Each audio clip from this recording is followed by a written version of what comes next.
They called me to my father's study on the best day of my brother's life. I could hear it through the whole house on the way up. The cheering in the training yard, the steward shouting orders for a feast, somebody ringing the chapel bell as if a god had been born under our roof. Hayden had awakened that morning, Sword Saint, the rarest blade skill the church had blessed in a generation. The House of Rockwood had its heir, and the heir was not me. My father did not look up from the window when I came in. He told me, without turning, that I would leave the estate before nightfall and never use the Rockwood name again. He said it the way a man reads a number off a ledger. I stood very still. Why, father? He turned then and looked at me the way you look at something you've stepped in. He said I had never once trained with a blade, that I had spent my years counting coins and shuffling papers like a clerk instead of standing in the yard like a man. A house built on strength, he told me, could not afford a soft son standing next to a sword saint. I had run his estate for 3 years, quietly. Every contract, every harvest, every debt called in at the right season. The revenue had climbed more than 40% under my hand, and not one copper of that credit had ever been spoken aloud in this room. He knew.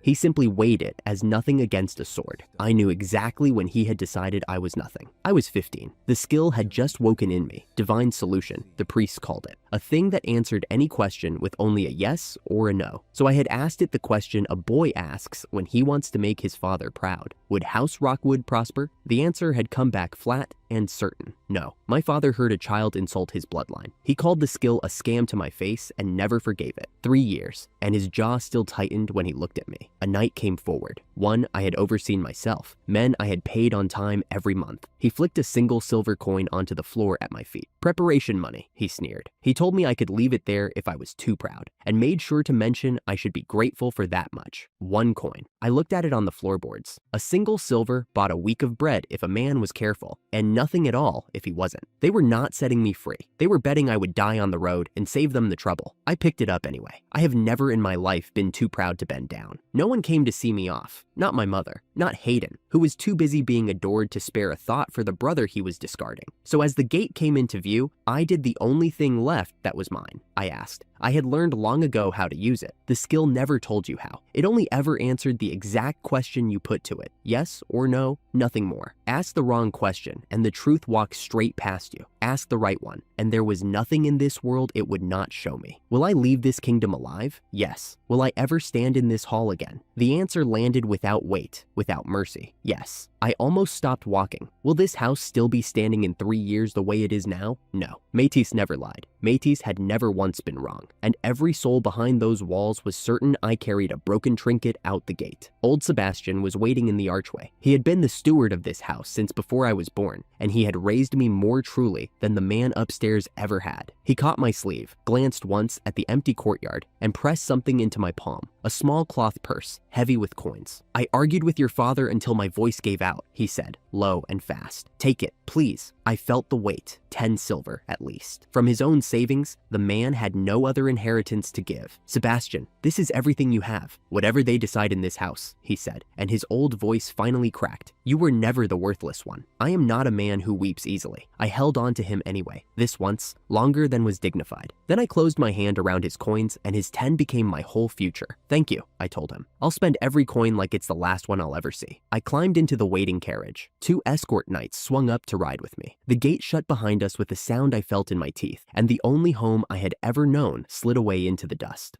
3 days on the road taught me something the study had not. The 2 knights riding escort were too watchful. They whispered when they thought I dozed. They kept measuring the distance to the tree line with their eyes, and they kept their hands near their hilts even when the road was empty. By the 3rd afternoon, I could not pretend it was nerves any longer, so I asked the question I did not want answered. Métis, did my brother send these 2 to kill me before we reached the border? Yes. I sat with that for a long moment, watching the hills roll past. My own brother. Not exile, not banishment. A grave by the roadside where no one would come looking. Hayden could not be the one true Rockwood, while an older son still breathed somewhere, who might one day come back with a claim. So the cleanest thing was to erase me entirely, and a sword saint's order was not the kind these men would refuse. I had no blade, no combat skill, no strength to speak of, nothing in this carriage but 2 armed killers, and a voice in my head that only said yes or no. So I made the voice enough. Should I run the moment they stop? No. Tonight, then, after dark, yes. I asked it everything: the timing, the direction, the hour. The knights muttered to each other about how strange it was that the boy never seemed afraid. They had no idea that the most dangerous thing in that carriage was the quiet one keeping score. The inn that night sat alone against the dark, the last stop before the border forest. The knights took the room across the hall and drank themselves loud, certain I had nowhere to go. I lay in the dark and worked. This is the part no one ever sees. The skill does not come for free. Question after question. Is the corridor clear now? Is the back door barred? Is the stable boy awake? Which road past the inn runs safe tonight? And with every answer, something behind my eyes pulled tighter. By the time I had my path mapped, the candle had swum into 2 flames, and my skull was a single white line of pain. I touched my lip, and my fingers came away dark. A nosebleed, slow and steady. The price the Oracle takes out of the only body I own. I pressed my sleeve to it and breathed through the dizziness until the room held still. That was the thing they never understood. If this ever failed me, if my body gave out before the answer came, I had nothing else. No sword to fall back on, just a clever question and a nose that would not stop bleeding, but it had not failed yet. I went out the window and down into the dark while the knights were still laughing. West, not north. Matus had been plain about that. The northern forest was where the monsters were and where the knights would think to hunt. I heard them, hours later, discover the empty room and gallop the wrong way, swearing about what Hayden would do to them. I lay flat in a ditch a stone's throw off the road and let them ride past into their mistake. Then I walked all night. Is the left fork safe? Is anything hunting on this path in the next hour? One small yes after another, threading between every bandit camp and every beast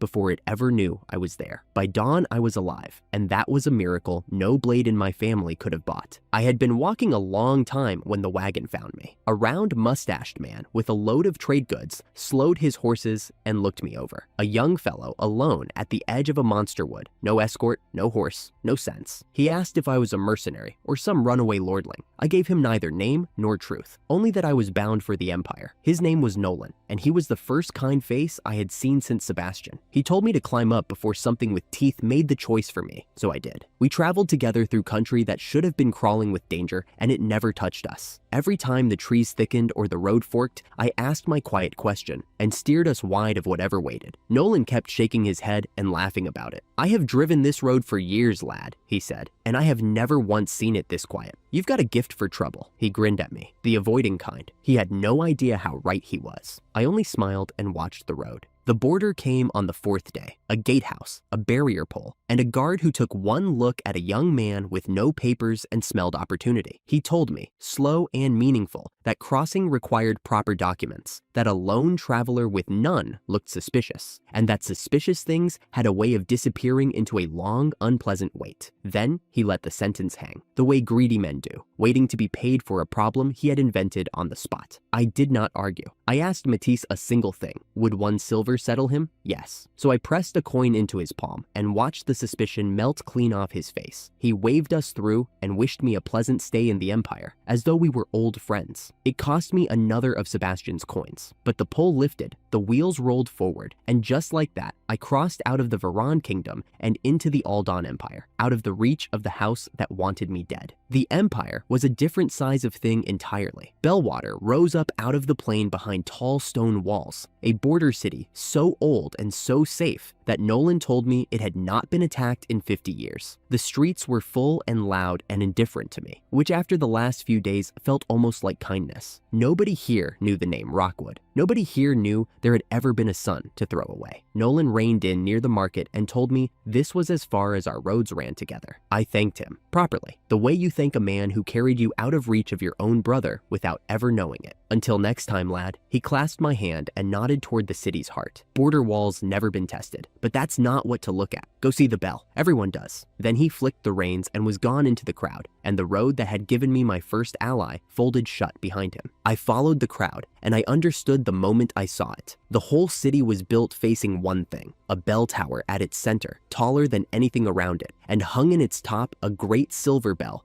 broad enough to swallow a man whole. The light caught it and held. I stood under it longer than I meant to. An old townsman shuffled up beside me, proud as a grandfather, and told me all about it. The bell was their guardian, he said, watching over Bellwater. It rang every day at noon, the most beautiful sound in the world to hear, so that every soul in town could tell the hour by it. He said it the way other men speak of a god. It's the most beautiful thing I've ever seen. I told him, and I meant it. I did not yet know how much that bell would matter. I only marked it the way I marked everything in those days, quietly, completely, filed away where I would not lose it. The whole town turned toward that silver weight as if it could keep them safe. I wondered idly what would happen on the day it had to. If I was going to eat, I needed coin, and in the Empire, that road ran through the Adventurer Guild. The hall was full of exactly the kind of men my father would have respected. Broad, scarred, loud about their kills. The sort who measured a person's worth in the size of the thing they had last put down. I walked past all of it to the counter and registered honestly. No combat skill, I told the young woman at the desk. None at all. Sign me up anyway. She was polite about it. She explained that the ranks ran from S at the top down to G at the bottom.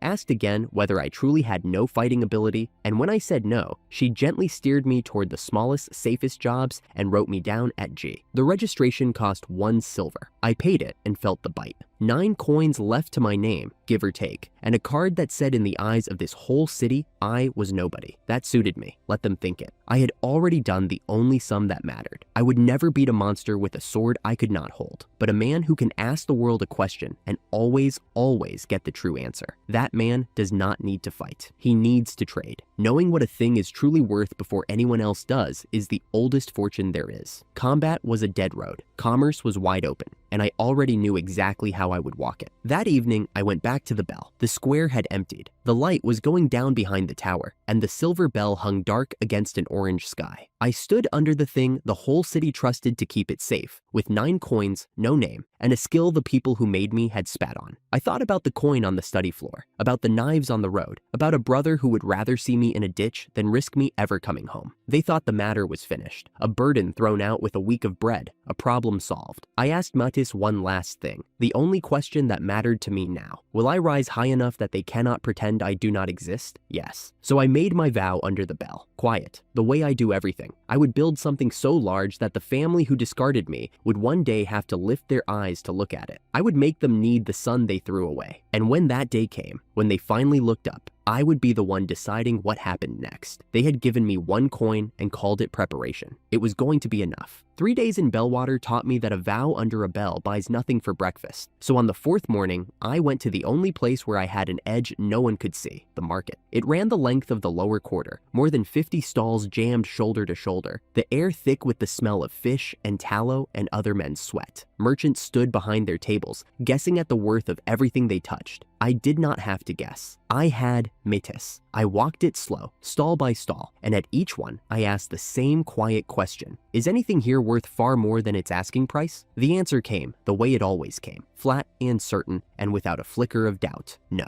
no, no. I passed pottery and pelts and cheap charms a dozen times over, and the verdict never changed. I was not discouraged. A man who knows the truth can afford to be patient. Somewhere on this street, there was a mistake waiting, a thing the world had mispriced, and I only had to keep asking until I found it. Then, at a cluttered table near the end of the row, my eyes landed on a plain blue vase, dusty, unremarkable, shoved behind a stack of clay bowls like an afterthought. I asked. Yes. I kept my face still. The stall owner saw me looking and started his patter. Good eye, he said. That blue ware was popular abroad, going for 12,000 and worth every coin. I let him talk. Then I did the thing every buyer does, the thing he expected, and turned to leave. He talked himself down to 10,000 before I reached the next stall. I paid it. 10,000, nearly all the working capital I had scraped together. Then, with the vase wrapped under my arm, I asked Matisse the only question that mattered. Is the true value above 50,000? Yes. Above 70? Yes. 7 times what I had paid. I stood in the middle of that loud, stinking street and felt, for the first time since the gate, something that was almost joy. Joy, it turned out, was the cheap part. I carried the vase to a back alley buyer, a burly man whose hands looked better made for skinning monsters than judging porcelain. He turned it over twice, set it down, and named his price. 7,000. Less than I had paid for it. I told him what it was. I told him this blue ware sold for a fortune back in the Varan kingdom, and that he knew it. He did not like that. He wanted to know on what authority a stranger walked into his shop and questioned his appraisal. And when I had no answer, that wasn't a voice only I could hear, he told me to take the offer or get out. I tried a second shop down the same alley, nearly the same insult, delivered with a sneer instead of a shrug. And standing there with 70,000 worth of porcelain under my arm, and no one in the world who would believe me, I finally understood the shape of my own gift. Métis could tell me what a thing was worth. It could not make another man believe it. Knowing the truth and getting getting paid for it were two different trades, and I only had one of them. Knowing what it's worth means nothing, I said to the empty alley. If no one believes me, I needed proof. I needed a name. I needed people who could do the things the voice in my head could not. The guild, partners, a reputation a buyer would trust without my having to beg for it. I turned that over as I walked, and I was so deep in the turning that I did not hear the four men step out behind me. They had read me the moment I walked in. Fine clothes in a rough quarter, a soft young man with something wrapped under his arm. The leader wore his hair in a stiff ridge down the center of his scalp and a short blade on his hip, and he spoke to me almost gently, the way you speak to something you have already decided to take. The town was dangerous for a soft young lord, he told me. They would take the coins and the fine clothes, and in exchange, they would let me keep my life. A generous trade, the way he said it. I asked Métis if I could talk my way out. No. If I could outrun them. No.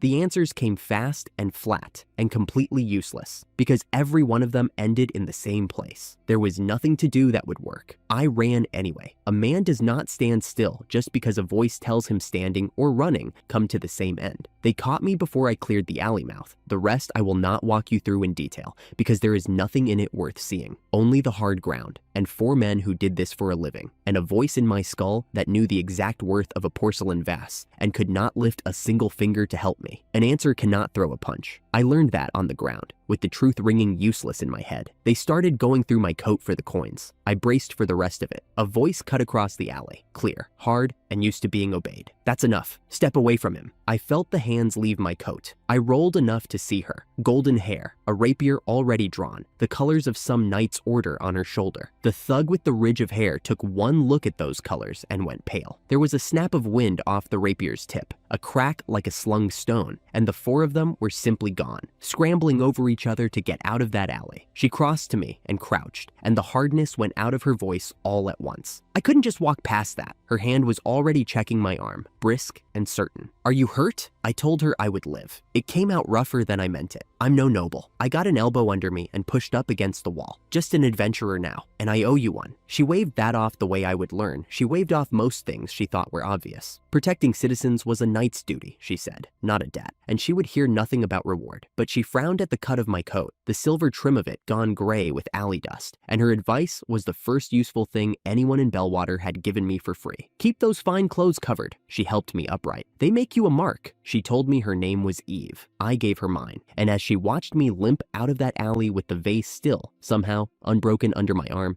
I understood that I had just met the second person in this empire worth trusting, and that I had found her exactly the way the wretched lordling she had rescued was supposed to, flat on my back, saved by someone else's strength. I did not intend to stay that man for long. That night, I learned the bottom of where I had fallen. The cheapest inn in Bellwater did not rent rooms. It rented floor. For a few coppers, a man got a stretch of boards and a blanket too thin to call a blanket, in a low room packed with more than 10 other men I had never met and would never see again. They snored and muttered, and one of them watched my coin pouch with the patience of a cat, so I slept with it under me, on bruised ribs, with my back to the wall and one eye half open. The heir of a great house, who had once raised an estate's revenue 40% without anyone bothering to thank him, lay on a tavern floor, guarding 9 silver coins with his own spine. I want to be honest about that night. It was not noble suffering. It was just misery, the small grinding kind. And somewhere in the worst of it, staring at a water stain on a ceiling I would never see in daylight, the misery cooled into something harder and more useful. I had the Voss. I had Métis. I had 2 people in this whole empire who had shown me a kindness, and one of them I had only just met. That was not nothing. That was a foundation. A man does not climb by waiting for the floor to feel better. He climbs by deciding the floor is temporary and then making it true. By morning, I was not angry anymore. I was working. The missing piece had a face I already knew. Nolan had given me a ride toward this city in the first place, and he had a shop now, a real one, a front on a good street, contacts up and down the region, and a name that buyers trusted on sight. Everything I lacked. He greeted me like a road friend and listened to my idea over the counter, and I watched the shrewdness wake up behind his warmth. I told him what I wanted to do. Clarion feathers. I had asked Métis the right questions, narrowing it down the way I always had to. yes, by no, until I had it exact. The price was going to spike in about 3 weeks, more than 10 times what it sold for now. I wanted to buy every feather in the region before it did. He stared at me for a long moment. Every feather in the region? He set both hands flat on the counter. Lad, if you're wrong, we're finished. I'm not wrong. I held his eyes. Buy every feather you can find. All of it. Trust me. It was the trust that did it in the end, not the argument, because I had no argument I could give him. No chart, no rumor, nothing but my own flat certainty. He had seen me dodge trouble on the road, like a man reading a map no one else could hold. He decided that was worth a gamble. We agreed on a cover story so no one would catch the pattern and start bidding against us. And then we started buying. We bought quietly and we bought everything. 450 feathers, in the end, pulled in under the cover story one small lot at a time, so the market never felt the hand closing around it. It emptied us. The cash went first, then the credit, then the shelves themselves, until Nolan's shop stood there with bare boards where his stock used to be, and a strongbox with nothing in it but dust. To anyone walking past, it looked exactly like a business dying. People talked, and then Eve came through the door. She looked at the empty shelves, and then at me, and the brisk confidence she wore like armor had a crack in it. Adrian, she stopped in the middle of the bare floor. The shelves are empty. Please tell me you know what you're doing. I understood her fear. From where she stood, it looked like madness. A man she had pulled out of an alley a few weeks back had talked her road merchant friend into pouring every coin they had into a single commodity nobody else wanted. She was not wrong to be afraid. She just did not know what I knew. 3 more weeks, I told her. We hold. I'm sure of it. Nolan managed a weak laugh from behind the empty counter and admitted his nerve was thinner than it looked. I did not blame either of them. The only thing standing between us and ruin was a voice no one else could hear, and the nerve to act on it while everyone I cared about begged me to stop. So every night, alone, I asked again, is the spike still coming? Yes. Still within 3 weeks? Yes. I asked it more times than I will admit. The way a man checks a lock he already knows is shut. The answer never changed. I held. The spike came on the day Métis said it would. I will not pretend I knew the cause, and the cause did not matter. What mattered was that across the region, the price of a clarion feather climbed and kept climbing, past double, past 5 times, until it stood at more than 10 times what we had paid for ours. And we owned all of them. We sold the whole stock in a span of days, while the price held at its peak, and the rest of the market scrambled to understand what had happened. When the last lot cleared and Nolan tallied the final figure, he had to add it twice before he believed his own ledger. 23 million. He sat down hard behind the counter. He said the number out loud, then said it again, slower, as if the second saying might make it real. He told me he would never doubt that voice of mine again, though he still did not know it was a voice, only that his strange young partner had luck the gods themselves seemed to fear. I let him think it was luck. It was easier than the truth, and the truth was mine to keep. 23 million, my first fortune. The first time the answer in my head had become something I could hold in my hands, stack on a counter, and use. I had walked into Bellwater with 9 silver coins and a vow no one had heard. I walked out of that day a wealthy man, and quietly, in the careful way news travels among merchants, a frighteningly fortunate trader whose name was just beginning to be worth knowing. It was a good day. I let myself have it, but I did not forget the alley. Money had bought me a great deal in the space of a few weeks. Everything except the one thing I had wanted on that floor with 4 men over me. Money could not throw a punch for me. It could not make my father look up. For that, I would need more than a full strongbox. I would need power that stood on its own 2 feet, and people who could do the things neither coin nor oracle ever would. I had the first fortune. Now, I had to find the rest. I had banked my first fortune and gone quiet about it. I had a partner who trusted my luck, a knight who'd patched my ribs and told me my clothes made me a target, and a coin's worth of caution still riding in my pocket out of old habit. What I did not have, what I would not have for a long time yet, was a name my family had to reckon with, so they came looking for the man they thought I still was. And I never saw them do it. My brother rode into Bellwater the same week I left it. Hayden Rockwood came through the broken part of town with his men at his back, and the first thing he did was laugh at it. The wall had a hole in it from the last bad season of beasts, and the houses near it wore their scars. And he looked at all of that and decided the empire was soft. A subordinate told him the place had been mauled by a swarm, and the soldiers hadn't held. Hayden's face did the thing it always did when something cost less than him. It curled. Soldiers who couldn't manage a few beasts, he said, weren't soldiers. A whole country built on men like that could be walked into on a quiet afternoon. That was the part of him that frightened people who knew swords. The sword saint skill had awakened in him the day they threw me out, and ever since, the world had agreed he was the future of the house. He had never once been told no by anyone who could enforce it. He looked at a wounded border town and saw a door someone had left open. He had come for me. He just didn't know I was already gone. He went to the one man in Bellwater who might know where I'd gone. Viscount Becker governed the town, and the Viscount had met me once, in the worst of the chaos, and decided he liked me. I didn't know that yet either. I was learning, slowly, that the world keeps records of you in rooms you've never entered. Becker received my brother with the kind of courtesy you spend on someone you've already measured. Hayden named me, asked after his exiled elder brother, the coward, the one who couldn't hold a blade, and the Viscount's expression shifted by a single degree. That was all it took. A lord who has governed long enough learns to read a hatred the way other men read weather. He understood, in one breath, that these two brothers were not family looking for family. One of them wanted the other in the ground. So Becker lied. He said he was a good man, your brother, a better one than you seem to think. Then, before Hayden could turn that into anything, he added that he'd only spoken with me the once, when the town was burning, and that where I'd gone after, he truly couldn't say. One of Hayden's men didn't like the answer, and leaned on the old lord for a better one. Becker's own knight stepped between them without a word, hand resting where a hand rests when it means it. Hayden, who could cut any one of them in a duel and knew it, also knew a Viscount's manor was a bad place to start a war he hadn't planned. He pulled his temper back in. He left without what he came for. After the doors closed, the knight muttered that he'd never seen brothers hate each other quite like that. Becker, quiet,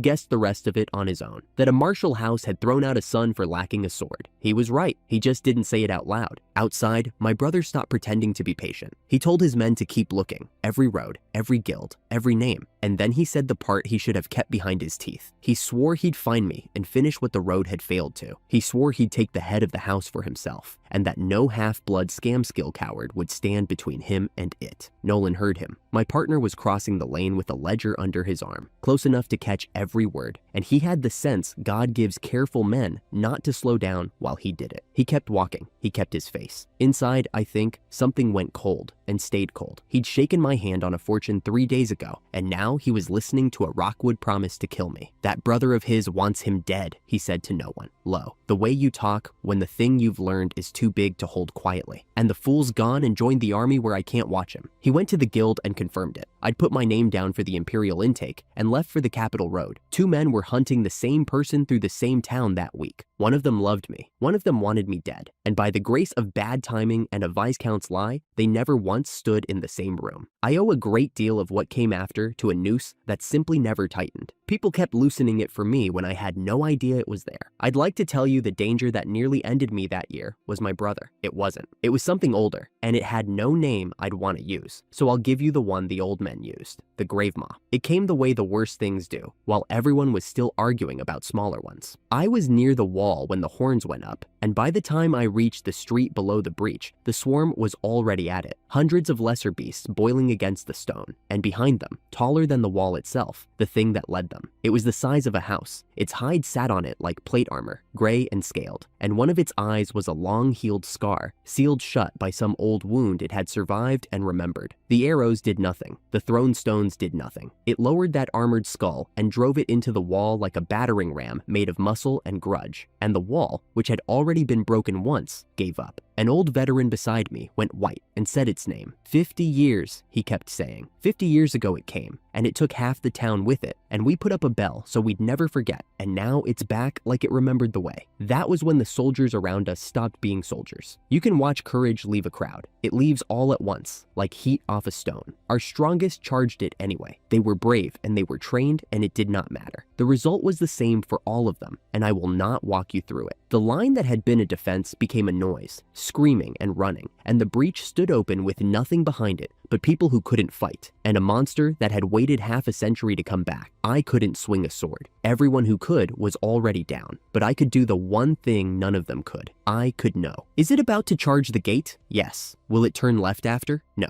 Right then. I asked Métis the first question with my heart in my throat and got the flat certainty back, and the beast did exactly what the answer said it would, a half breath before it did it. That half breath was everything. That half breath was the only weapon I had ever owned. I stopped running and started calling. "It can't break that gate," I shouted. until it does. Get the people out. All of them. Now, the back lanes. Go. Heads turned. A man who isn't fighting and isn't fleeing is a strange enough thing in a rout that people listen to him just to understand him. I took that half second of attention and spent it. Children and the old got moved. The few fighters still standing, I aimed at the smaller beasts, the ones a person could actually kill, and I kept the grave maw for myself. Eve found me in the middle of it. She was already hurt, favoring one side, blood, not all of it the beast's, and she planted herself in front of a knot of children with her rapier up and the wind already singing off it. Children, behind me, run. Then, to me, fast. No time for anything soft. I'm hurt, not finished. Tell me where to hit it. So I told her. Its scarred eye was sealed, but the good one wasn't. And a blind side is a door if you know exactly when it opens. Eve, its left eye, on my mark. I asked Metis. Now? Not yet. Now. Trust me. Now. She trusted me. That is the part I still don't fully understand and have never stopped being grateful for. That a trained knight took the word of an unarmed stranger in the middle of the worst day of her life and put her blade exactly where his voice said to.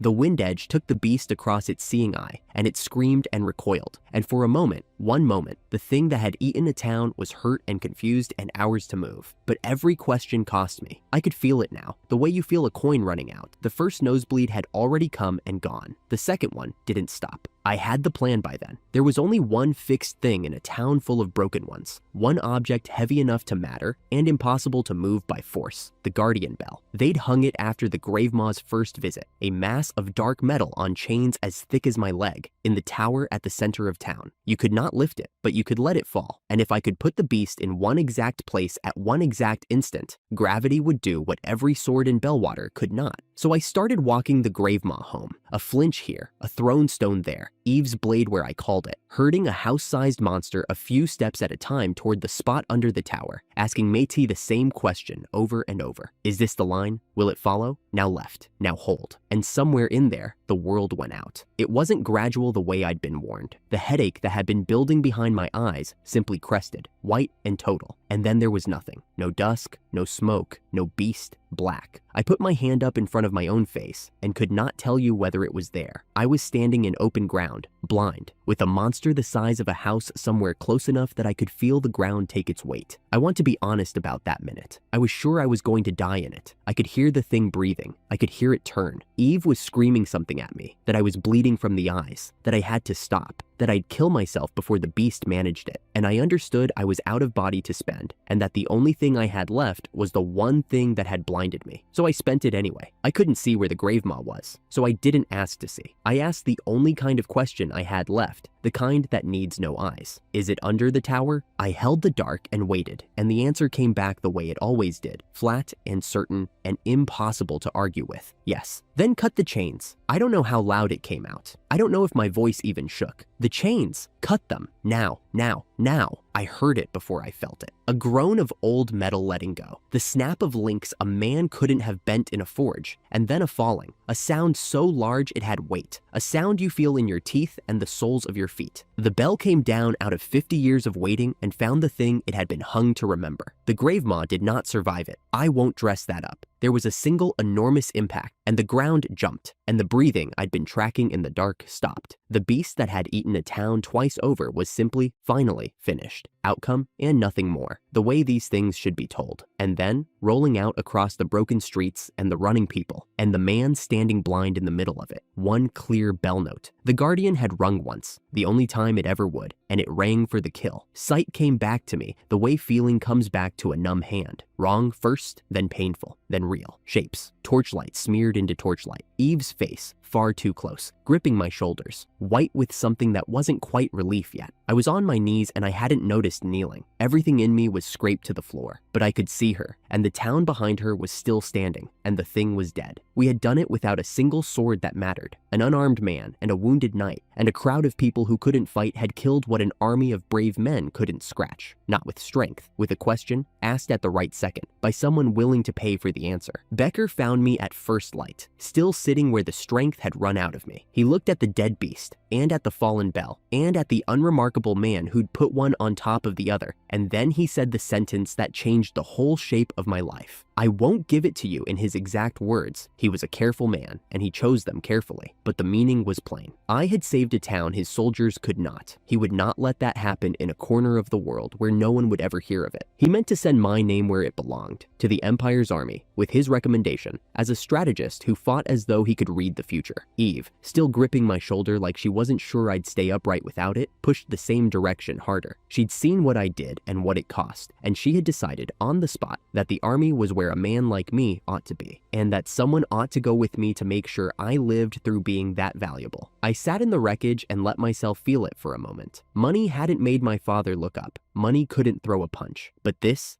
was the first time the world had looked at the discarded sun and seen something it needed instead of something it could throw away. Not the air, not the sword, the mind they'd called a scam. I took the recommendation. I told myself it was a road to the only kind of power that stands on its own feet. I didn't say the other thing out loud, the thing the blindness had taught me in the dark under the tower, that the gift which had just saved a town could just as easily be the thing that one day killed me. I had felt the edge of that. I would feel it again. For now, the bell had rung, the beast was dead, and my name was about to walk into the Empire's army ahead of me. I let it. The bell had rung, the beast was dead, and my name had walked into the Empire's army ahead of me. I let it. What I had not expected was how fast the Empire would call me to answer for it. The garrison sat 2 days north of the town, an old fortress full of armed men, and the entrance exam, held just once a year, fell only days after we arrived. Eve all but dragged me there. I was still battered from the Gravemaw, still hollowed out from going blind on open ground, and a quiet voice in me kept asking what a man with no sword was doing in a building full of soldiers. I went anyway, for her, for the old Viscount who had vouched for me. They sat us at long benches and handed out the written test. The first section was true or false, and that section was mine. I read each line, asked Métis the question under my breath, and let the flat certainty come back. Yes, no, yes. I did not need to know why a thing was true. I only needed to know that it was. The general knowledge ran nearly as clean. But then the page turned to military strategy, pure theory, the craft of moving men across ground I had never studied, and the oracle went silent in the only way it knew. It could tell me whether a stated answer was correct. It could not hand me an answer I had never been taught to recognize. I left half of that page blank, and I felt the old gap open under me like cold water. Facts I had, judgment I would have to earn. The interview was one old woman behind a plain table, Yolanda, gray, blunt, with eyes that had spent a lifetime reading recruits and finding most of them ordinary. She read me a while in silence, and I had the strange sense of being weighed by someone who had weighed thousands. What she finally told me was not what I expected. She said I was nothing much today, an unfinished thing, a boy with no blade. But she had a feeling, she said, that I could become anything at all. It landed somewhere deep and unguarded. My whole life, one man had looked at the same gift and called it a scam, a useless thing not worth a name. Here sat a stranger who had looked for one quiet minute and seen the opposite. I did not let it show on my face. I had learned a long time ago not to let things show on my face. Then she asked the question they ask every recruit who comes from somewhere else. Where did my loyalty lie? With the homeland I was born to, or the empire I had walked into? I did not hesitate. Loyalty to the empire, I said, without a breath of hesitation. My homeland made its feelings about me very clear. She studied me a moment longer, and I thought I saw something settle in her. Not warmth, exactly, but a decision. I found Eve in the corridor, and I found trouble with her. A young noble had her cornered. Golden-haired, fine-coated, the kind of man who is handed everything and learns nothing. He had taken an interest in her the way such men do,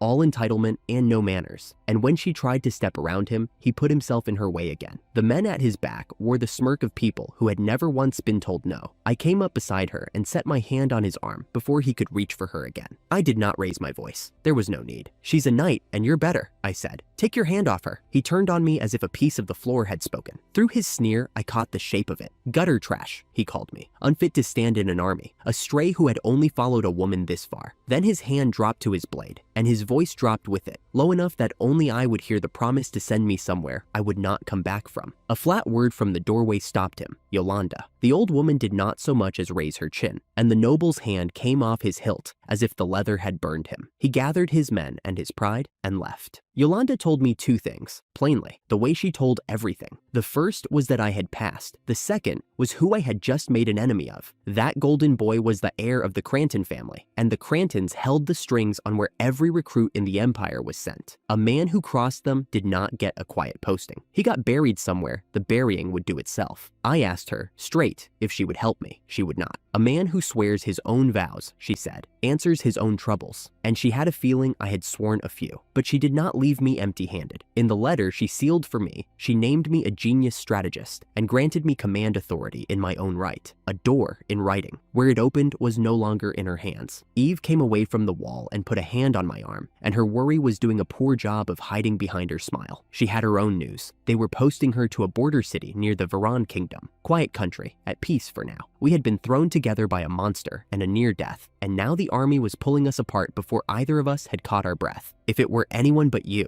she said, I'd be sick with worry. Her thumb pressed once against my sleeve. But it's you. Come, if I ever need you. I mean it. I told her I would. I meant it too. Then she was gone north, and I was waiting on an envelope. The envelope came 3 days later. I broke the seal alone. The honor was written first, all formal weight and command authority, and for half a breath it almost read like a reward. Then I reached the name of the place they were sending me, and the whole thing turned over in my hands. Greymoor Fortress. More than 9 in 10 who were stationed there did not last the year, so that was his answer. The Cranton heir could not strike a recommended man in the open, so he had done the clever thing, dressed a grave as a promotion, and signed it with a smile. Honor and a death sentence, sealed in the same envelope, handed to me with both seals matching. I sat with it a while. I asked Mates, quietly, whether I would die there. The answer came back the way it always did, flat, certain, impossible to argue with. No. I closed my hand around the letter the way I had once closed it around a single coin, and I decided, again, that I could turn this. They had thrown me at the worst ground in the Empire to bury me. I would build something on it instead. The carriage took 2 days, and the closer we came, the quieter the driver got. When the broken silhouette of the fortress finally rose out of the tree line, he told me, without my asking, that he would not take this posting for all the coin in the Empire. Then, he turned his horses around, the moment my boots hit the ground, and did not look back. Greymoor was half a ruin. Stretches of the outer wall had fallen and never been rebuilt, the stone dark with old weather. The whole place crouched at the edge of a forest that ran on farther than the eye could follow. Behind that forest were towns. Between the towns and whatever lived under those trees stood this, too little wall, and, I would soon learn, too few men. A caretaker met me at the gate, friendly in a tired way, and remarked that he hadn't seen energy like mine walk through in a long while. Said it like a man noting a green leaf in a dead garden. He led me in past the new arrivals. 2 of them were waiting in the yard, and they were the reason, though I did not know it yet, that any of this would be worth surviving. The first was a brown-haired young man who introduced himself the way a man apologizes for existing. Dustin. He used earth magic, he said. Mostly, he thought. The hedge in his own sentence told me more than the words did. Somewhere along the way, the world had taught him that what he could do was labor, not magic. Useful for moving dirt and worth nothing in a fight. He offered his hand like he half expected me to refuse it. I took it. I held the shape of him in my mind and set it aside, carefully, because something in me had already begun to want to use him. Not the way they had used him, but the right way. Then he ducked his head toward the woman beside him and asked me, low, not to mind her. She was like that with everyone, he said. She was tall, silver-haired, a face like a doll, and eyes like the back of a blade. She gave me her name and nothing else, Sharon. When I started to say a word about command, she cut clean across it. She took no orders from the incompetent and walked out of the yard without a backward glance. No anger in it, just a verdict delivered and closed. I watched her go, a swordsman who measured me and found nothing in one look. I had met that look before, across a different courtyard, from a man who shared my blood. I filed her away with Dustin, 2 people who had each decided, for opposite reasons, that I was not worth much. I had a habit of proving that wrong.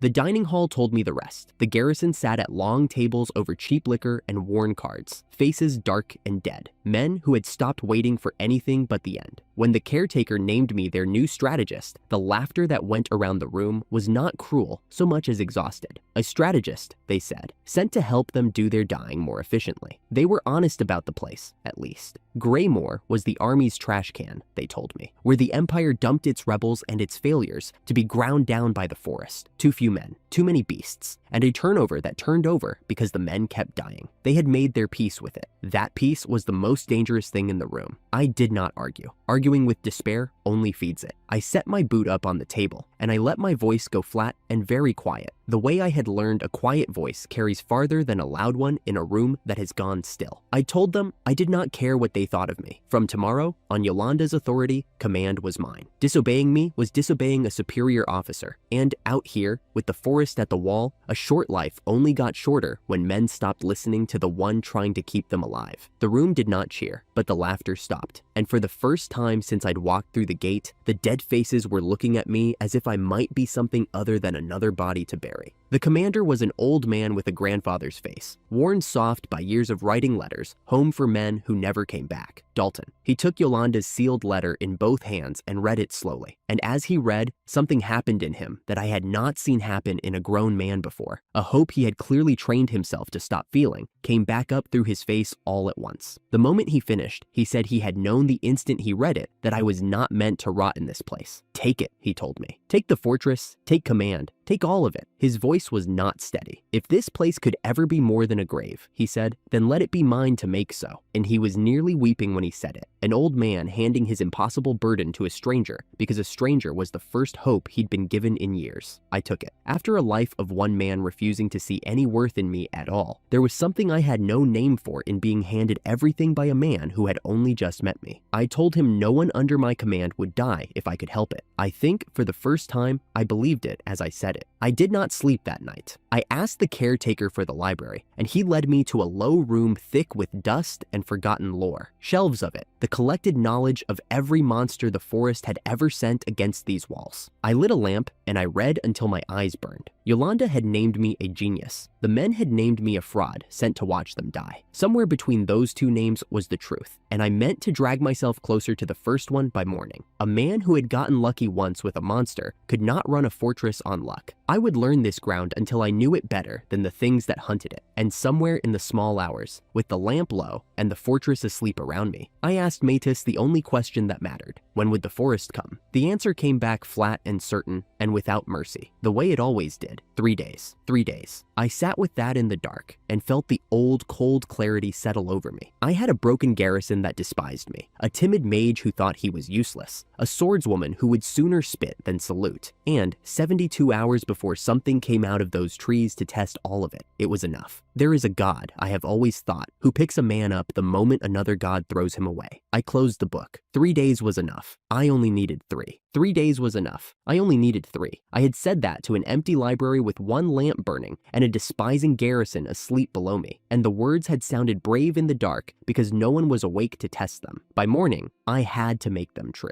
So I did the only thing I have ever known how to do with a future I cannot fight. I asked. Mady answered the way it always answered. Flat. Certain. No room in it to argue. Was the attack coming from the forest? Yes. From the west? Yes. From the east as well? Yes. I went on like that, narrowing, pairing, asking the same shape of question 100 different ways until the fog had edges. Boar-type beasts. 13 of them. The third day, in the bright hours after dawn, west and east at once. Each yes cost me a little. A dull throb behind the eyes that settles in and does not leave. I pressed 2 fingers to my temple and kept asking anyway, because a number I did not trust was worth nothing, and a number I trusted with my life was worth a fortress. By the time the lamp guttered, I knew the thing that was coming better than the men who would have to face it. 13 to the hour, and not one of them awake yet believed I could know it. I found Dustin where I expected to find him, at the edge of the yard, pretending to be busy so no one would tell him he wasn't needed. He flinched when I said his name, the way a man flinches when he is used to the next word being an insult. Walk with me, I said. I took him to the western line and showed him the ground. Then I told him what I wanted. A wall here, reinforced, taller than a man, at exactly this point. A pit there, 2 strides across and twice that deep, where the slope funneled. Another wall to the east, another pit, mirrored. He stared at the dirt like I had asked him to build a cathedral out of it. Why here? The question came out small. Why these spots and not anywhere else? I could have lied. I had lied to everyone above me for years because the truth had never once been wanted. But I looked at this nervous, freckled man who had decided long before I met him that he was a failure, and I told him the truth instead. Because I know what's coming, Dustin, and I know when. My skill was something I was born with. I can know what comes, and the hour it comes. The family that raised me called it a scam. They were wrong. For a moment, he just blinked at me. Then something moved behind his eyes that I recognized because I had felt it once myself, a long time ago. The dangerous, fragile thing that happens when a discarded man is handed a reason. 13 of them, you said. His voice steadied as the work took shape in his head. That's no small attack. But you really know that? To the day? To the hour? I told him. So build me ground that knows it too. Dustin worked like a man who had never been allowed to before. He knelt and pressed his palms flat to the ground, and the soil answered. A wall rose at the western strike point, smooth and reinforced, the surface hardening towards stone, where he poured more of himself into it. Then he dug. A pit opened in the slope exactly where I had marked, deep enough that nothing charging blind would climb back out. The other able hands raised rough fences in front of the walls under my direction, channels with only one open throat, so that anything coming down the slope would have nowhere to go but the ground Dustin had hollowed. A garrison man drifted past, watching the freckled mage shape the field, and said loud enough to carry that no one alive could call a monster attack to the minute, that I was selling them dirt and calling it a plan. I let it stand. The prediction was my whole credibility now. There was nothing to argue. Either the forest came on the third day, 13 strong, west and east, or I was exactly the fraud they had named me, and dirt was all I had sold. Late in the day, Dustin sat back on his heels beside a finished pit, sweat cutting clean lines through the dust on his face, and laughed once, quietly, like the sound surprised him. "It's strange," he said. "Even a failure like me, I can actually be useful here." I crouched down next to him. I do not say things I do not mean. My whole life had been the cost of refusing to.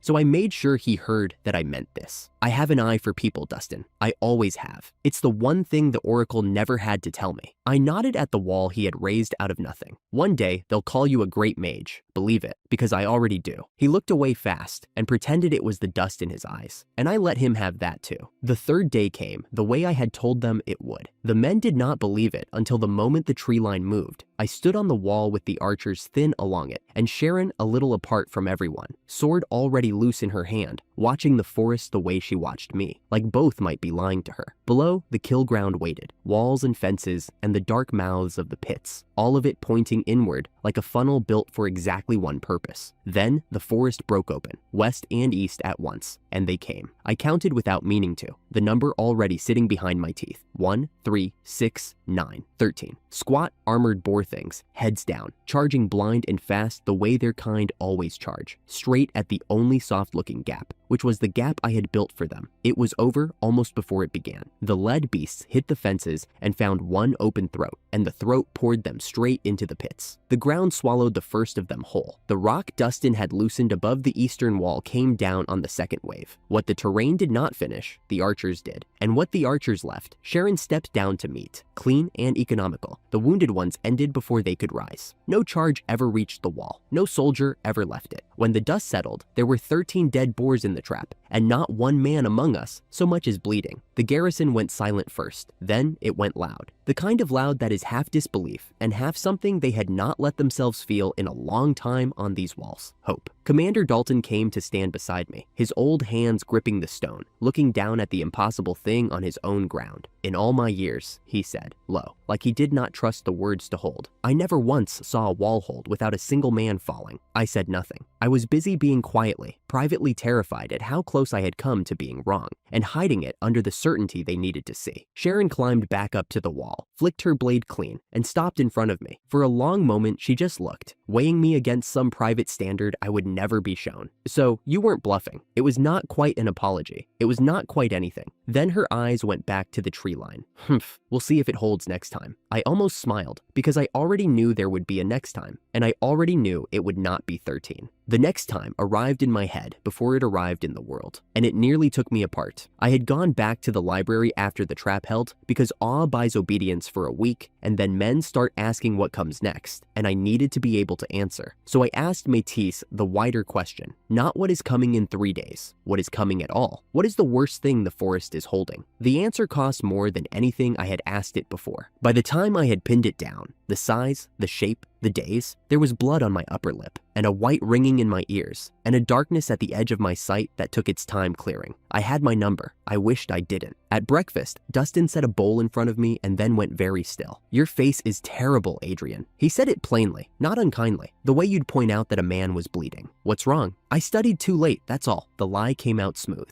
I had a lifetime of practice. There's a lot of monster lore. It doesn't read itself. He didn't argue. He just looked at me a moment longer than was comfortable, then went back to his food. I told myself he had believed me. I should have known better. I spent that day reorganizing the troop placements on Métis's quiet guidance, shifting men toward choke points for a thing none of them knew about yet, and I sent a folded note out the gate with a passing trader, bound for Nolan, because a fortress this short on weapons would need a merchant before it needed a miracle. I told no one why I moved the men. I carried the number alone, the way I had carried everything my whole life, because that was the only way I had ever been allowed to. He came that night. I heard the door before I heard him, and I did not turn around fast enough to put the certainty back on my face. So when I did turn, he had already seen it. The pail, the hollows, the hand pressed flat to the table because standing had stopped being free. Dustin stood in the doorway with the lamplight on him and did not pretend he had come for anything else. I've been beside you for months. He stepped in and shut the door. I can tell when something big is coming. Don't carry it alone, Adrian. Not this time. I should have lied again. The lie was right there. But I was tired in a way that had nothing to do with sleep. And he was the first person in years who had walked toward my burden instead of handing me theirs. And something in me that had been clenched shut for a very long time simply opened. So I told him,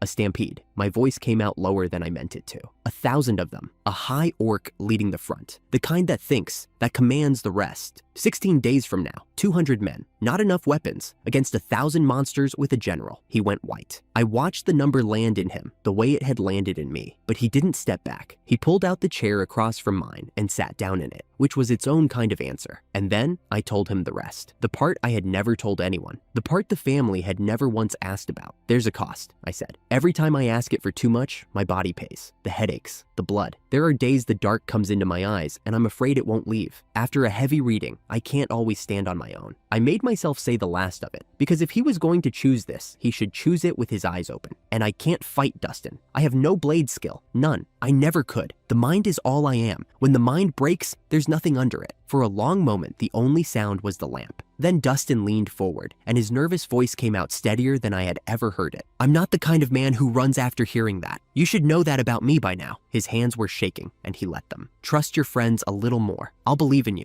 and I'll fight. So believe in me, and in all of us. You don't have to be the only one holding it. I had learned, very young, that the safest thing to expect from people was to be used and then set down. And here was a man the world had called useless, sitting in a cold library at midnight, refusing to let me carry something alone. I've got good friends, I said. It was all I could manage, and it was the truest thing I had said in years. I won't forget that. Sharon I told the next evening, alone, because I owed her the truth straight, and she would have despised receiving it any softer. I found her running drills against a post in the failing light, the way she did every evening, like the blade was the only thing in the fortress that never disappointed her. I gave her the number flat, 1,000 monsters, a high orc, 16 days. I did not dress it up. With her, dressing it up would have been the insult. She stopped mid-strike. The point of her sword dropped toward the dirt. For a few seconds, she said nothing at all, and I let the silence sit, because I had learned that her silences were where her decisions were made. 1,000 of them. She turned the words over like she was checking them for a lie and finding none. Fine, that was it. That was the whole of her terror, packed into one word and set aside. But she wasn't finished. She walked up close, closer than she ever had, and looked at me with those cold, pale eyes. And for once, there was no contempt anywhere in them. There was something harder to stand under than contempt. I want you to understand something. Her voice was low and even. I didn't follow a fortune teller. I don't care about your tricks or your hour to the minute or whatever you are. I followed you, the man who stayed when he could have run. Don't make me regret it. Then she stepped back, raised the blade, and went back to her drills as if she had said nothing at all. I stood there in the cold a moment longer than I needed to.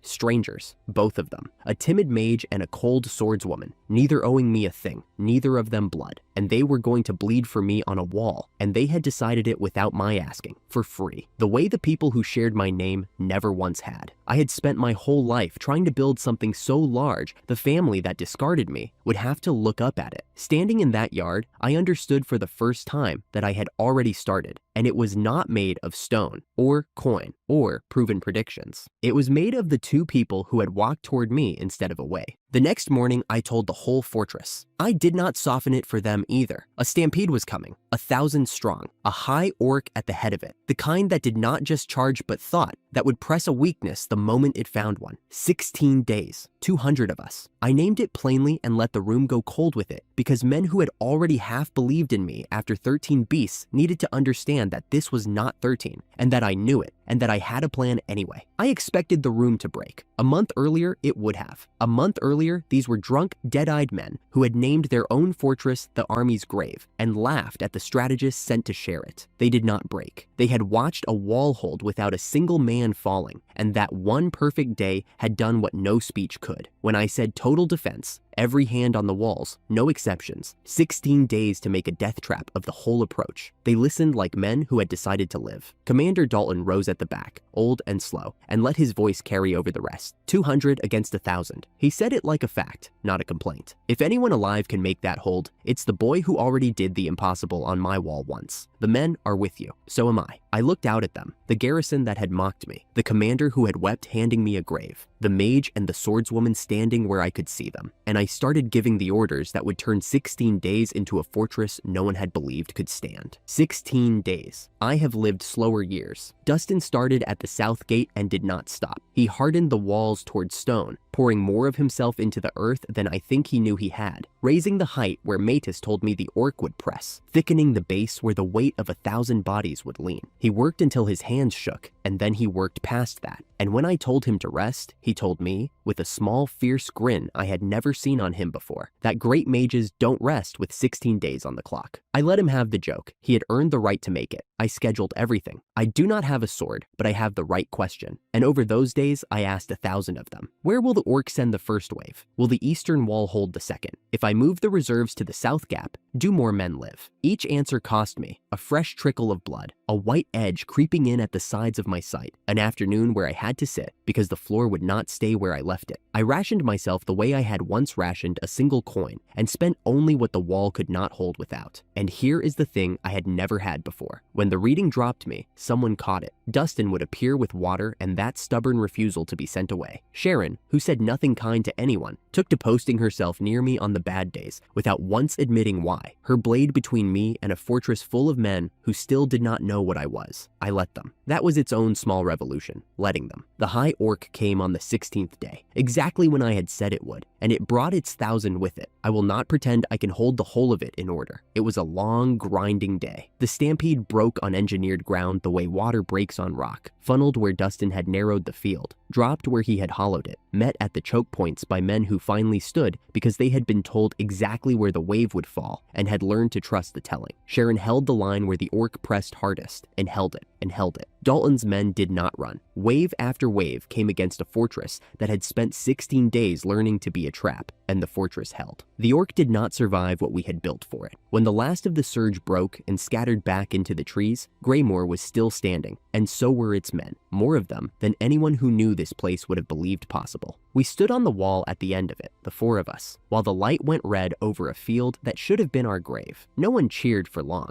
We were too tired for it, and the day had cost too much for it to feel like anything as simple as victory. But Dustin was alive, dust gray and grinning that new grin, leaning on a wall he had raised with his own hands. Sharon was alive, blade across her knees, looking out at the empty tree line with the closest thing to peace I had ever seen on her. Dalton was alive, his old eyes wet, watching the impossible become, for the second time, merely a thing that had happened. The toll sat heavy in me. My sight had not fully come back, and would not until I slept, and somewhere under the exhaustion, my body was sending me the bill for 16 days of asking. But for the first time in a very long time, I was not paying it alone. A strategist who fights as if he can read the future. That is what they started calling me after Greymoor held. First from a passing trader, then a soldier, then carried back to me from places I had never been. My name began to travel ahead of me down the roads of the Empire. Not the name I was born to, the name they tore off me, but a new one, earned on a wall strangers and I had held together. I had come to Greymoor to be buried in it. I left it with a fortress that stood, a legend that walked the roads without me, and two people who had chosen the discarded son for who he was and not for what he could do. The family I was born to had thrown me away for free. This one had bled for me by choice. I did not know yet that the war was about to call my new name down the road, and that when it did, it would carry me straight back toward the family that had buried the old one. For now, there was only the wall and the red light, and the three of them beside me. The first thing I had ever built that looked back. The same men who once jeered at me lined the wall the morning I left. I had come to Greymore a fraud in their eyes, a fortune teller with no sword, handed a grave and told to die in it. I was leaving it a fortress that had held. Commander Dalton stood at the gate with his old eyes wet, and when I passed him, he did not salute the recommendation that had sent me. He saluted the man. Behind him, the whole garrison came to attention. 200 faces that had watched the impossible become routine, and not one of them was laughing now. "You turned our grave into a wall," Dalton said. His voice cracked on the last word, and he let it. "Whatever they send you to next, send word if you need us. The men will come." I told him I knew.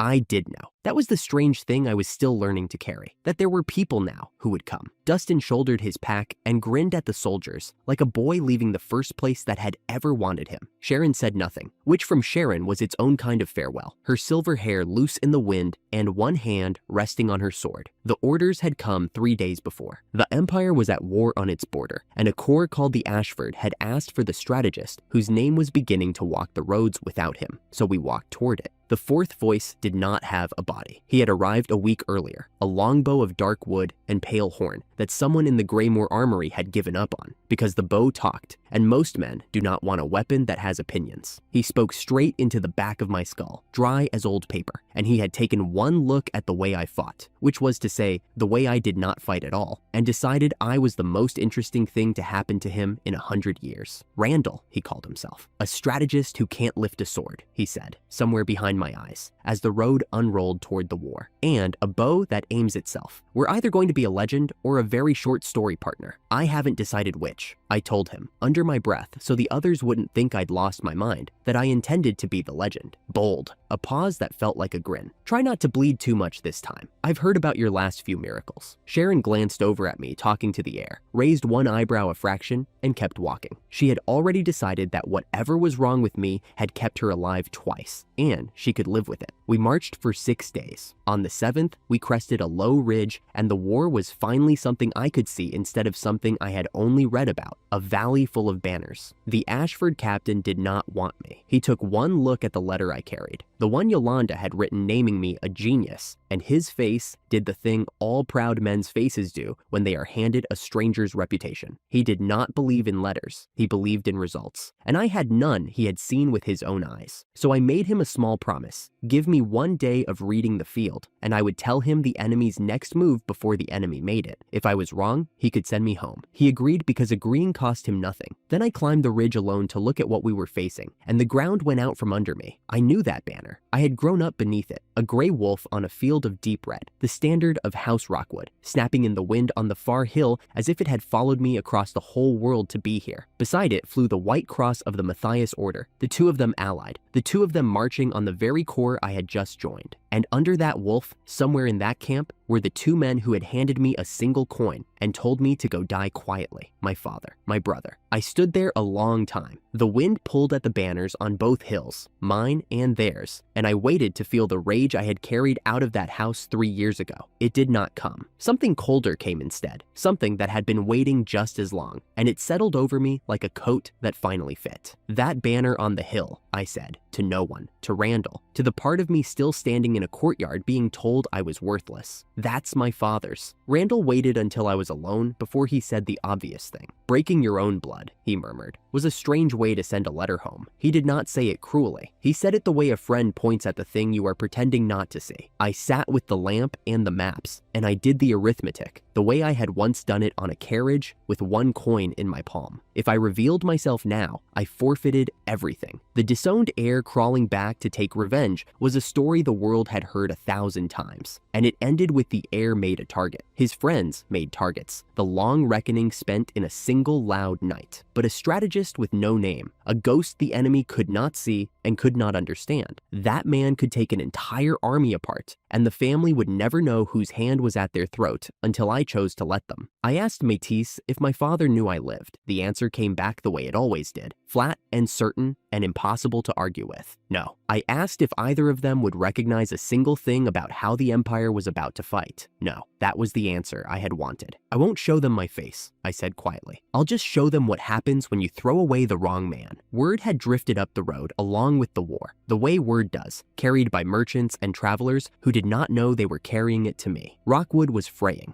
My father ruled the lands now the way he had ruled his sons, by pride and by the sword. And the taxes had climbed and the peasants had soured, and the treasury that I had quietly kept full for 3 years was bleeding without me. The house was already cracking. I had not lifted a finger. All I had to do was wait and win, and let the cracks do the rest. The reckoning was mine. I would finish it on my terms, not theirs. The council looked at the numbers, and the numbers said we should lose. The coalition outnumbered the Ashford Corps more than 2 to 1. The captain's officers wanted to dig in and bleed slow and pray for reinforcements that were a month away. I stood at the map and told them we were not going to fight the enemy's swords. We were going to fight the thing that held 2 greedy armies together, which was trust, and there was not much of it to break. I had already started. Days before I ever reached the front, I had paid the same traveling merchants who carried the war's gossip to carry a particular rumor into the coalition's camp. That House Rockwood and the Empire had a quiet little arrangement, a secret pact to split the spoils of the contested mine once the Matthias Order had spent itself dying in the front rank. It was a lie. It only needed to look true, and I could make it look true with iron. From now on, I said, we hit only the Matthias army, every engagement. Let the rumor wear our armor for us. One of the officers asked why I would leave the Rockwood forces untouched when Rockwood was the larger threat. I told him because an enemy that is busy suspecting its own ally is an enemy that beats itself, and we would never have to lift a blade against the wolf if we made the wolf look like a traitor. Sharon stood at my shoulder with her arms crossed and watched the doubt move around the table. Tell me where to stand, she said when the talking was done. I'll handle the rest. That was the whole of her opinion on strategy. It was enough. Then I gave them a war that died before it was born. It worked like this. I would sit in the dark with Métis and ask the small, patient questions. Would they send cavalry first? Yes. How many? Was it 200? Yes. Was it a feint? Yes. Would the real blow come from infantry waiting in the eastern tree line? Yes. By midday tomorrow? Yes. And I would binary search the enemy's entire next day out of 2 words repeated until my head split. Then I would walk out into the morning and tell Sharon and Dustin and the Ashford officers exactly what was coming, to the road and the hour, before a single enemy soldier had moved. 200 cavalry as a feint, 200 infantry waiting in ambush. By tomorrow, midday. Dustin made the ground do the rest. Caltrops sewn across the lane the horses would take. Fields of broken stone where the map said charge. Walls raised overnight where the enemy expected open country. Walls here, broken ground there, he would say. And then he would build it, reshaping a battlefield with his hands. The cavalry came exactly where I said they would, and met fire and caltrops instead of an open field. The hidden archers in the tree line found Sharon's people already waiting in it. The Matthias Order, gutted in attack after attack, while the Rockwood banner sat untouched on its hill, did not survive what I had built for them. And the few who walked away from it walked away certain of one thing, that their allies had hung them out to die. I never landed a single frontal blow. I never had to. By the end of the week, the coalition was at its own throat. I did not need Métis to tell me what was happening in that camp. I had built it on purpose, and I could read it from the ridge by the way the 2 banners had drifted apart. The wolf and the cross, no longer side by side, but glaring across a stretch of empty ground that had not been empty a week before. The Matthias survivors had carried the rumor home soaked in their own losses, and a man bleeding will believe almost anything about the ally who let him bleed. They nearly came to blows. From across the valley, I watched my father do the only thing a veteran could do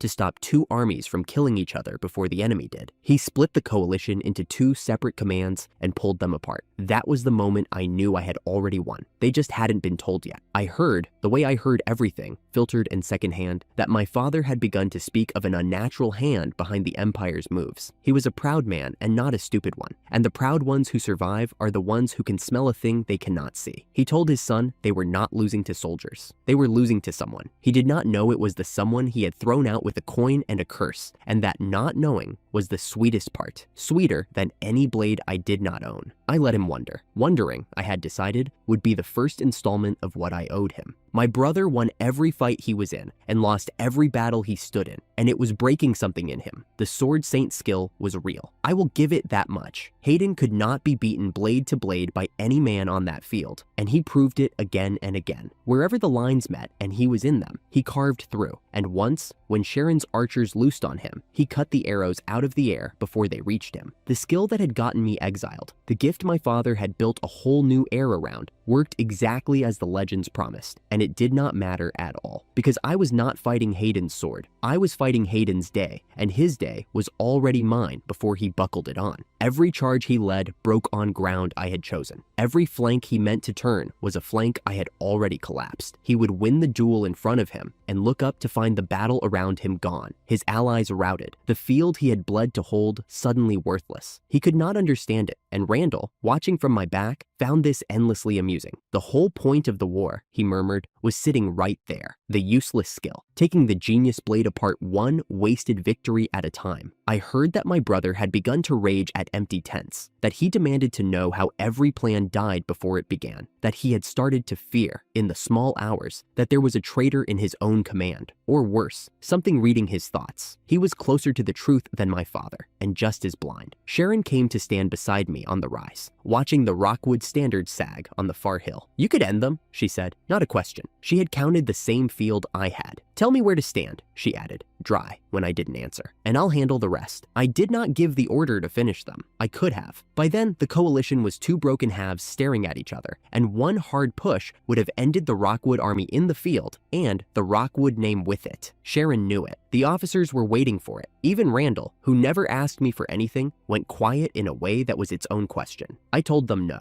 I did not want them dead. A dead enemy is a story that ends. Bone in the ground does not learn anything, does not wake at night, does not look up one day and understand. I wanted them broken where everyone could see it, and I wanted them alive to feel it, and I wanted the moment they finally learned whose hand had done this to be a moment I chose, and not an accident of some final battle. Killing them now was the easy thing, the cheap thing, the thing the frightened boy on the carriage would have wanted. I was not that boy anymore. "Not yet," I said, and Sharon studied my face in the lamplight long enough that I knew she had sensed it, that this enemy was not like the orc, not like the beasts, that there was something underneath my flatness she could not name. She did not ask. She had given up the Imperial Knights for the dream of being a true knight, one who saved people, and she followed me because she still believed I was worth following. She let it go and went to take the first watch, and left me with the maps and the lamp and the wolf on the far hill that did not know it had already lost. 3 years ago, they threw me away for free. I closed my hand the way I had once closed it around a single coin, and I decided again that I could wait. For 3 years, I had been a coin somebody threw away. I had spent those years learning that the most dangerous thing a proud man can be handed is a road he thinks is his own idea. So I gave my father one. There was a path along the eastern cliffs that no sane commander would take, a narrow throat of stone where an army had to leave its horses behind and crawl single file along the drop. 2 days of climbing for men in armor. A few of them would not make it across the worst gaps. Everyone who studied that route would tell you the same thing. Only a fool or a desperate man would lead a host down it. I made certain my father believed he had discovered it himself. I lay flat on the ledge above the canyon and watched the Grey Wolf banner come crawling along the rock far below, smaller than a thumbnail at this distance, and I felt nothing I would have called joy. Just a cold, drained quiet, the kind that settles after you have asked a question you already knew the answer to.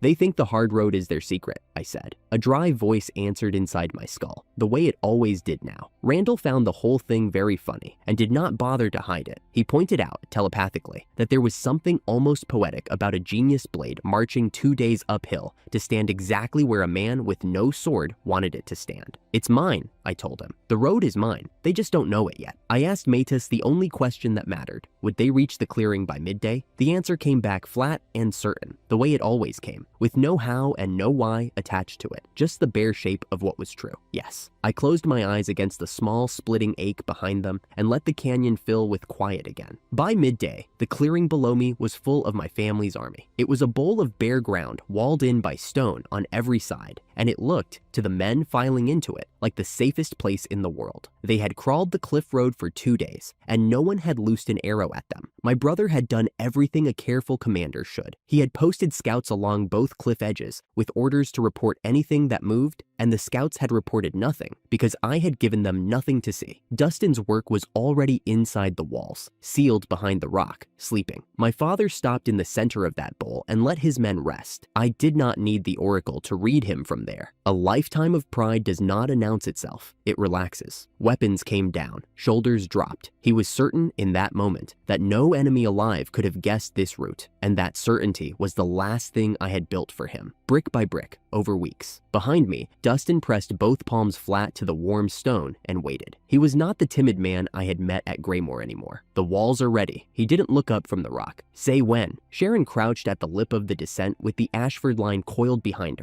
her sword already drawn, her silver hair flat against her cheek in the still air. She did not know whose army she was about to break. She only knew where I had told her to stand. I watched my father set down his guard in the middle of my killing ground, and I let the silence stretch one breath longer than it needed to. Now, I said. Dustin's hands closed. The cliff walls came apart. What had looked like solid stone folded outward all at once. Dustin's prepared positions breaking open along every face of the bowl, and the Ashford cores poured down through the gaps before the dust had finished rising. Sharon went first. All of you, with me, she called, and the line broke down the slope behind her like water finding a crack. An army of swords is a terrible thing on open ground. An army of swords packed into a stone bowl, weapons down, surrounded in a single heartbeat, is not an army at all. It is a crowd. I had not beaten my father's soldiers. I had simply arranged for them to be standing in the wrong place at the one moment they could not afford it. I stayed where I was, flat on the heights, a face no one down there would ever see. There, I lifted the bow. Both of them, before they rallied the line. Randall was already with me, grimly delighted, threading his certainty into the shot. He told me to trust the loose and let him do the rest, that we would clip those two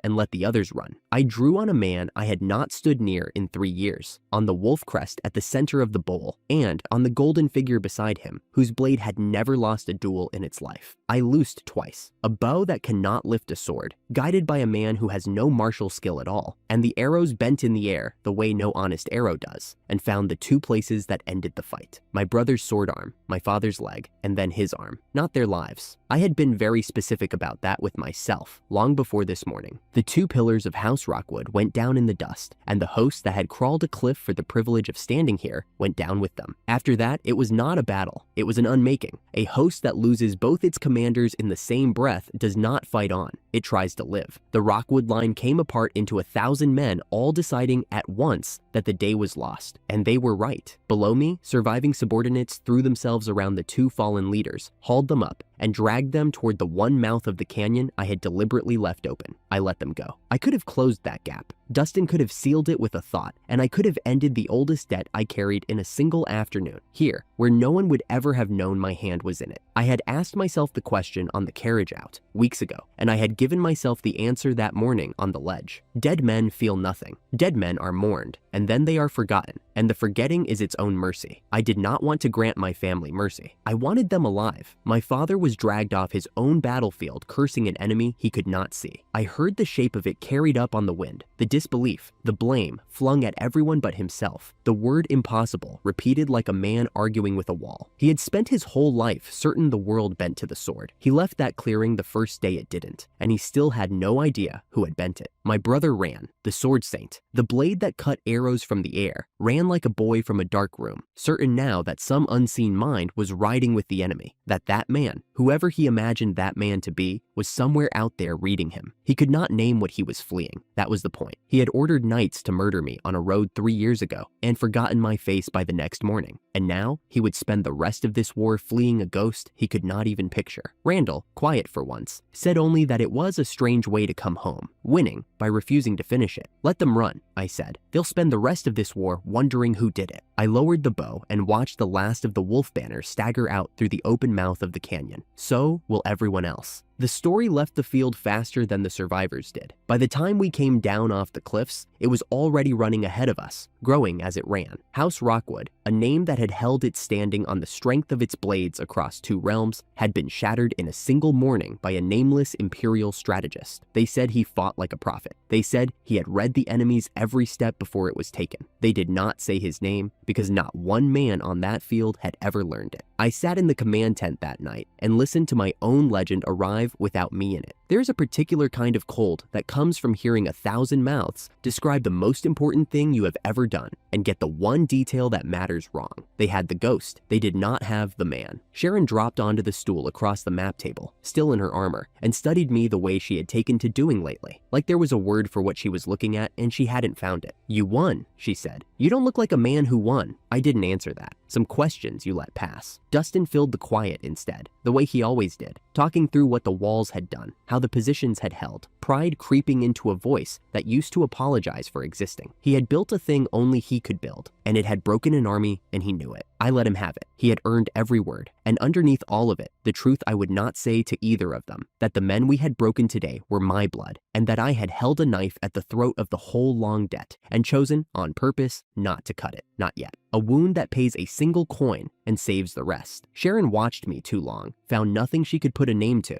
and let it go again. A breaker of armies does not get to stay a ghost forever. Some weeks later, a summons came down the chain with the imperial seal on it, and the front let me go to answer it. The capital of the Aldan Empire was a city built out of white stone, and it was bigger than anything I had ever stood inside, in this life or the one I had been thrown out of. As a noble's son, I had thought I understood what a great house looked like. I had not. The palace ahead of us could have swallowed my father's whole estate and not noticed the meal. Randall, riding at my shoulder, observed in that dry, private voice that the burden who got handed a single coin and shown the gate was now being called to kneel before an emperor, and that he, personally, found the arithmetic of it deeply satisfying. Dustin, walking beside me, had gone quiet and watchful. He knew this city better than I expected. He started naming the powers of it under his breath, the houses that sat almost as high as the throne itself. 2 of them sit close enough to the throne that it barely matters which side the crown is on. He kept his voice low, even on an open road. Cross either, and a man can just stop existing. One of them is Barnaby's. I asked him which nobles a man like me must never offend. Sharon answered before he could, blunt as a dropped stone. An audience with the emperor is impossible for a commoner. You're worrying about which fork to use at a table you were never supposed to sit at. A pause, and something almost gentle under the iron. If it were me, I'd hate every second of it. Just be glad. I filed the name away. Barnaby. I did not know yet that I had just been handed the only thing in this whole story that the Oracle would not be able to read. They called me in alone. The audience chamber was a long hall of polished marble with rows of old nobles standing to either side, and a throne at the end of it that had been built to make a man feel small the moment he walked through the doors. It worked. I had knelt before my father 100 times as a boy. I had never knelt before anything like this. The emperor sat at the far end of it, somewhere near 50, sharp-eyed. The kind of man whose graciousness is a test you are already failing if you relax. I never thought in either life that I would actually kneel before an emperor. I knelt. He did not begin with me. First, he called forward a young man, a favored heir of one of the great houses, golden and certain, the sort of face that has never once wondered whether it belonged in a room. The emperor raised him to a high knight command, and the hall answered with warm, eager applause, the sound rolling up from 100 throats that knew exactly whose son they were clapping for. Then he turned to me. He named the things I had done, the fortress in the north that should have fallen and did not, the coalition that should have won and didn't, and he granted me a knight's peerage and told me to keep working. The applause for me was thin. I knelt there in the silence between the few claps and read the whole room off it, the way you read a ledger. Connection had just been celebrated. Merit had just been tolerated. The powdered faces along the marble were not looking at a hero. They were looking at an unattached commoner who had risen without owing any of them a thing.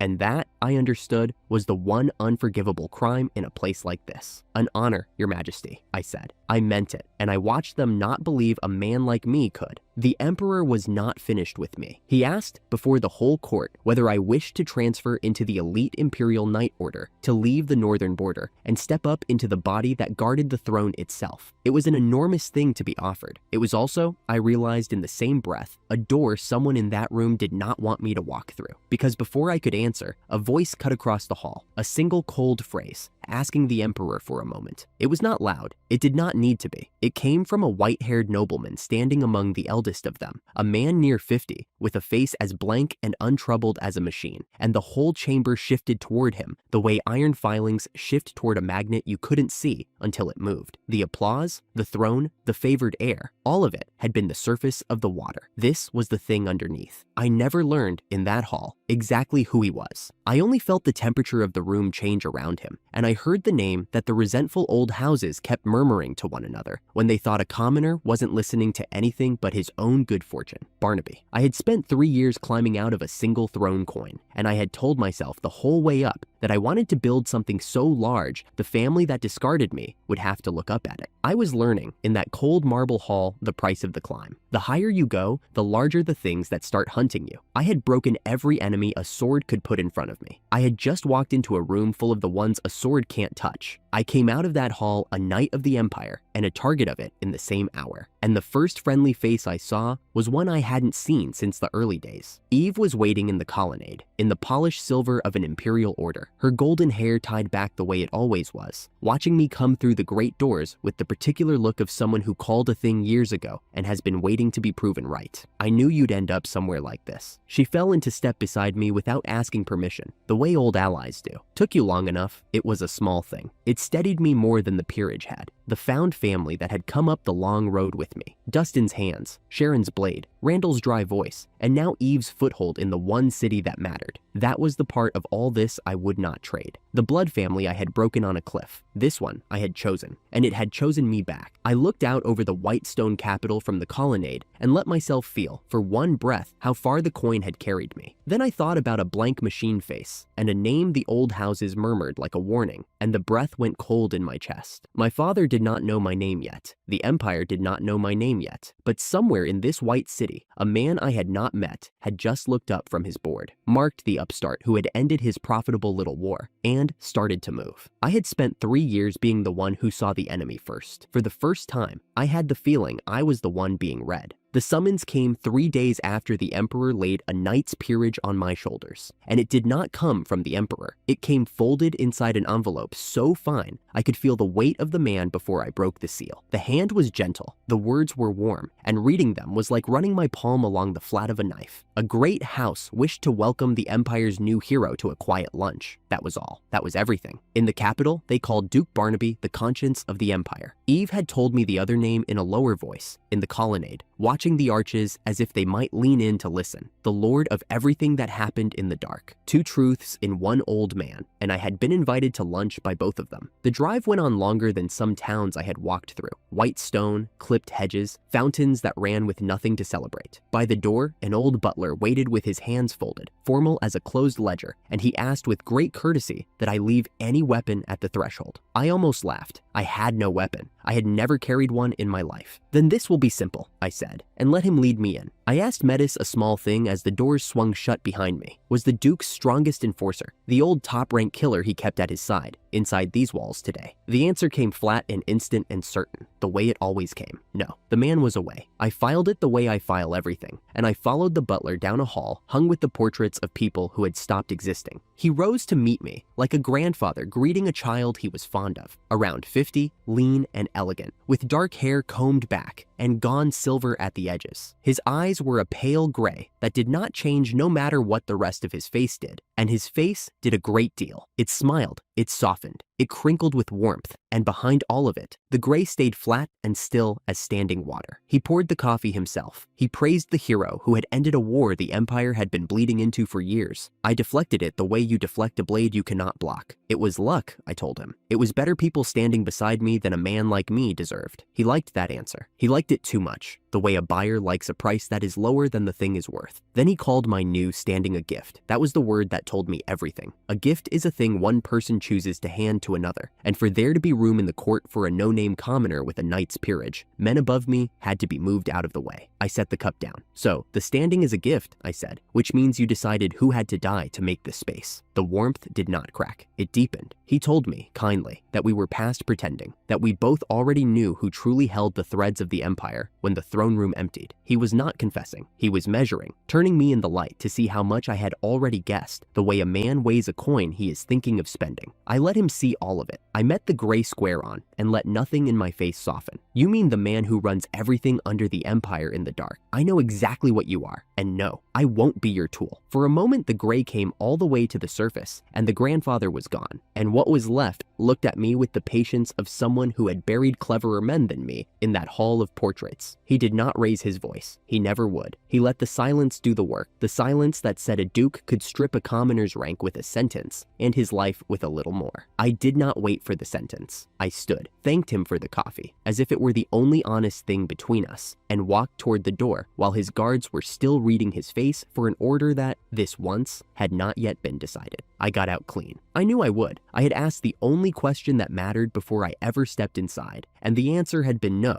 The enforcer was away, the hour was mine. A fixed thing, a thing already decided. Métis reads, decided things the way I read large print. So in the carriage, with the white walls shrinking behind me, I asked the next one, would Barnaby move to have me killed within the week? And nothing came back. Not yes, not no. Not the flat certainty I had leaned on since I was a boy with one coin in his fist, on a different road in a different kingdom. A blank. A gray nothing where the answer had always lived. Like reaching for a step in the dark and finding the stair simply gone. I asked it again, smaller. Had he already decided to kill me? Fog. Would he send men tonight? Fog. I sat very still and understood, slowly, the shape of the thing I had just walked out of. He had not failed to decide. He was a man who had spent a lifetime learning never to decide anything until the last possible breath, to move by decoys and second guesses and the throw of his own private dice, so that any eye watching the future would find only weather. Monsters charge in straight lines. Armies march to a plan. I had beaten all of them because the world, in the end, commits to a path, and Métis reads paths. Barnaby had built himself into the one thing that never committed, the first enemy I had ever met that my gift could not see, and he already knew exactly what my gift was. Sharon heard the whole of it standing, arms crossed, getting harder around the mouth with every sentence. You threw it in a duke's face and walked out. She did not phrase it as a question. Are you actively trying to die? Maybe a little. That was not what slowed her. What slowed her came after, when I told her flat that I had asked Métis what the man would do next and gotten nothing. Her arms came uncrossed. Wait. She crossed the room, and the dry edge fell out of her voice. You're telling me your skill went quiet. The answers just stopped. I had never had to explain the silence before, because it had never happened where it counted. I told her the truth. Against everything else in the world, the Oracle is a wall I can lean my whole weight on. Against a man who refuses to choose until the last instant, who keeps his own mind fogged on purpose, it leans back into empty air. She was quiet for a long moment. I watched her arrive at the place I had already reached, the cold place, and I watched it land harder on her than it had on me, because she had spent months believing nothing could touch a man who always knew. Then, we stopped relying on the answers, she said at last, and her hand had drifted, without her noticing, to the hilt at her hip. If your skill can't see him, fine. We make him bleed our way instead. It was the most comforting thing anyone had said to me in days. It was also a confession, from both of us, that the thing that had kept me alive since the exile road had just been taken off the board. The killing started within the week, the way the fog had refused to promise, and the way I had known anyway. Not at me, around me. A clerk who had handled my accounts, found dead with no mark anyone could explain. A guard who walked me to the gate, simply gone. Dustin traced the thread for 2 nights, hunched over the table with his maps and his careful, nervous hands, and what it led back to was almost an insult. A general store, a plain one, shelves of rope and lamp oil and saltfish, tucked in the slums of Bellwater where the lamps gave out. That's the front, Dustin said, and tapped the spot like it might bite. Buy nothing, sell nothing that matters. All the money comes in the back door. It's a guild, killers. They've ended hundreds, and nobody ever bought a thing in the shop. A guild of assassins behind a counter of salt fish. I almost admired it. There was a name under the name too. A chief who ran the shelves and the blades both. The kind of patient professional who sends his lesser knives first and keeps the best ones sheathed. Word came back to me in pieces. Never a face, only the shape of a man who would not bother coming himself until everyone he sent had failed. I did not have to meet him to understand him. Barnaby had bought a weapon built for exactly one job, killing a man who could see the future, and he had handed it my address. Sharon read it off my face before I said it. Your skill, she said. It won't work on them either. It'll tell me danger is near. I looked at the little marked square in the slums. It won't tell me which door, which hand, which breath. They'll flip a coin in their own heads, and even the coin will be hidden from me. They did not knock. They walked in with everyone else. My house was never empty. Officials, petitioners, men with grievances, and men with paper. A tide of strangers moving through the receiving hall from the moment the doors opened. That was the point of it. One more face in plain clothes, hat in his hands, eyes down, waiting his turn with a complaint about a property line. Nothing about him moved wrong. I looked straight at him, and Matus gave me nothing, because the man himself had not yet decided when he would move, and a thing not yet decided cannot be read. Sharon did not need the oracle. She stepped off the wall before I understood why, crossed in front of me, and her blade was out before the petitioner's hat hit the floor and the short knife came up out of it. "Stay behind me," she said, not loud, not afraid. And stop thinking for one breath. Steel met steel a hand's width from my chest. She turned the strike, drove him back, and put herself between the doorway and me in the same motion. The man had no face I would remember, and no name I would ever learn. He had a smile he had practiced, and it had not fooled her for a heartbeat. Her chest still heaved as she held the line. I did not need a prophecy to know that smile was fake. The first one was the door they wanted me to watch. The rest came over the courtyard wall while I was watching it. 3 of them, maybe 4. I never got a clean count, because every time I reached for Matus to fix one in place, the answer crumbled the instant I touched it. Where does the next blade come from? Fog. Left or right? Fog. They had trained their own choosing into noise on purpose, and my whole life's weapon closed its eyes in my hands at the one moment I had ever truly needed it. So I did the only thing a man with no sword and no sight can do. I asked the question I could answer, not where will the blade be? Where can the blade not reach? And I shouted the only safe corner of that courtyard a half breath before I had finished working it out. Dustin was already moving. The ground answered him like it always did, and a wall of raw stone tore up out of the flagstones between me and the men coming on. "Wall is up. Get him behind it." His voice cracked on it, high and scared, and he did it anyway. "I am not the useless one anymore. Move!" It split them, the way he meant it to.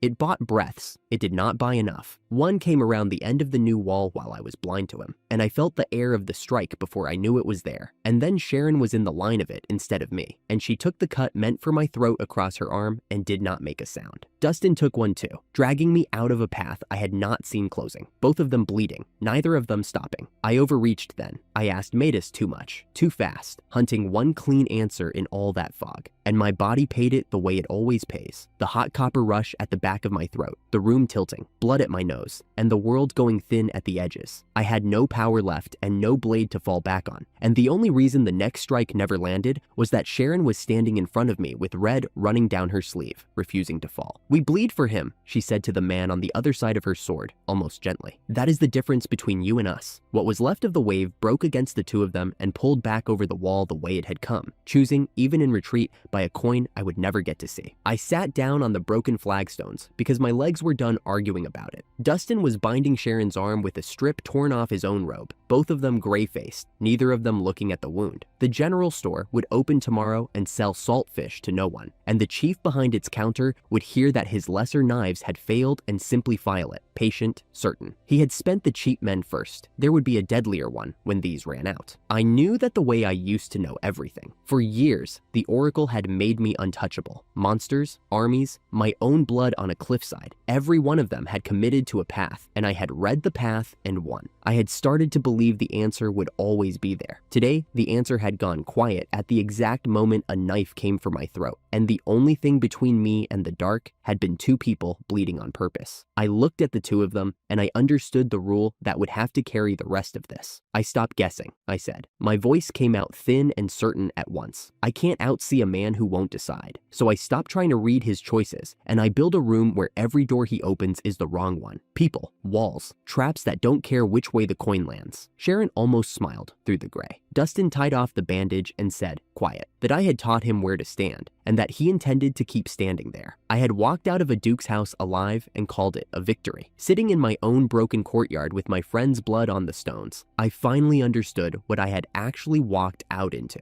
3 years ago, a proud man threw me away with a single coin and thought that was the end of me. He never frightened me. This one did. A man I could not read, who already knew exactly how to read me, and who had only just started to spend. While I built a war in the capital, 1,000 miles to the west, the house that threw me away way was coming down. I was not there to watch it fall. I did not need to be. I had run that estate for 3 years, quietly, invisibly, and I knew the shape of it the way you know the sound of your own name. Eve's reports filled in the rest. The treasury was empty, not low, empty. For 3 years, a careful hand had kept the ledgers honest and the revenue climbing, almost half again what it had been when I left, all of it earned by the son nobody thanked. They drove that hand out the gate with 1 coin, and within a few seasons, the numbers began to bleed. Misrule does not announce itself. It just adds quietly, until the sum arrives all at once. And it had arrived. The army my brother marched out to glory with had come home a tenth of itself. The rest left in imperial mud. The household guard was a rumor of what it had been. The peasants who once paid their taxes and held their tongues now stood at the manor walls with their grievances out loud, because a house that cannot feed its own cannot frighten anyone. My father walked the long hall the way a man walks a battlefield after the battle is lost. The crimson coat had gone thin at the elbows. He had always equated worth with the sword, and the sword had not saved a single coin of any of it. Sebastian followed 2 steps behind him, the way he had followed for 40 years. The old steward said nothing for a long while. Then, quietly, to no one, he said the thing he had carried since the morning they put me on that road. I feared this, he said, from the day we drove the young master out. My father did not turn around, but his shoulders hurt it. My brother had a room full of trophies and nothing left to feel about them. He had awakened the sword saint skill once, the rarest blade in 3 generations, and the whole kingdom had bent to look at him. He had never lost a duel, not one. He told the empty room as much, over and over, as if the empty room owed him an argument, that his blade had never been beaten, that no man had ever crossed steel with him and walked away the winner. And still, he had lost everything. That was the part his mind could not hold. Some ghost on the other side of the war had read every move before he made it, had folded his charges back on themselves, had emptied his ranks without ever giving him a throat to cut. You cannot win a duel against a man who never shows up to fight one. His legendary sword, the thing that made him a Rockwood worth the name, had become a beautiful object that decided nothing. He raged at the walls. He had no enemy he could reach, so he made one of the furniture. And underneath the rage, where he would not look, sat a smaller, colder thing, a dread with no name yet, a suspicion he could not afford to finish, that the ghost who unmade him fought the way only one mind he had ever known could fight, the mind he had ordered killed on a road years ago for the crime of being cleverer than a sword. He did not finish the thought. Men like my brother never do,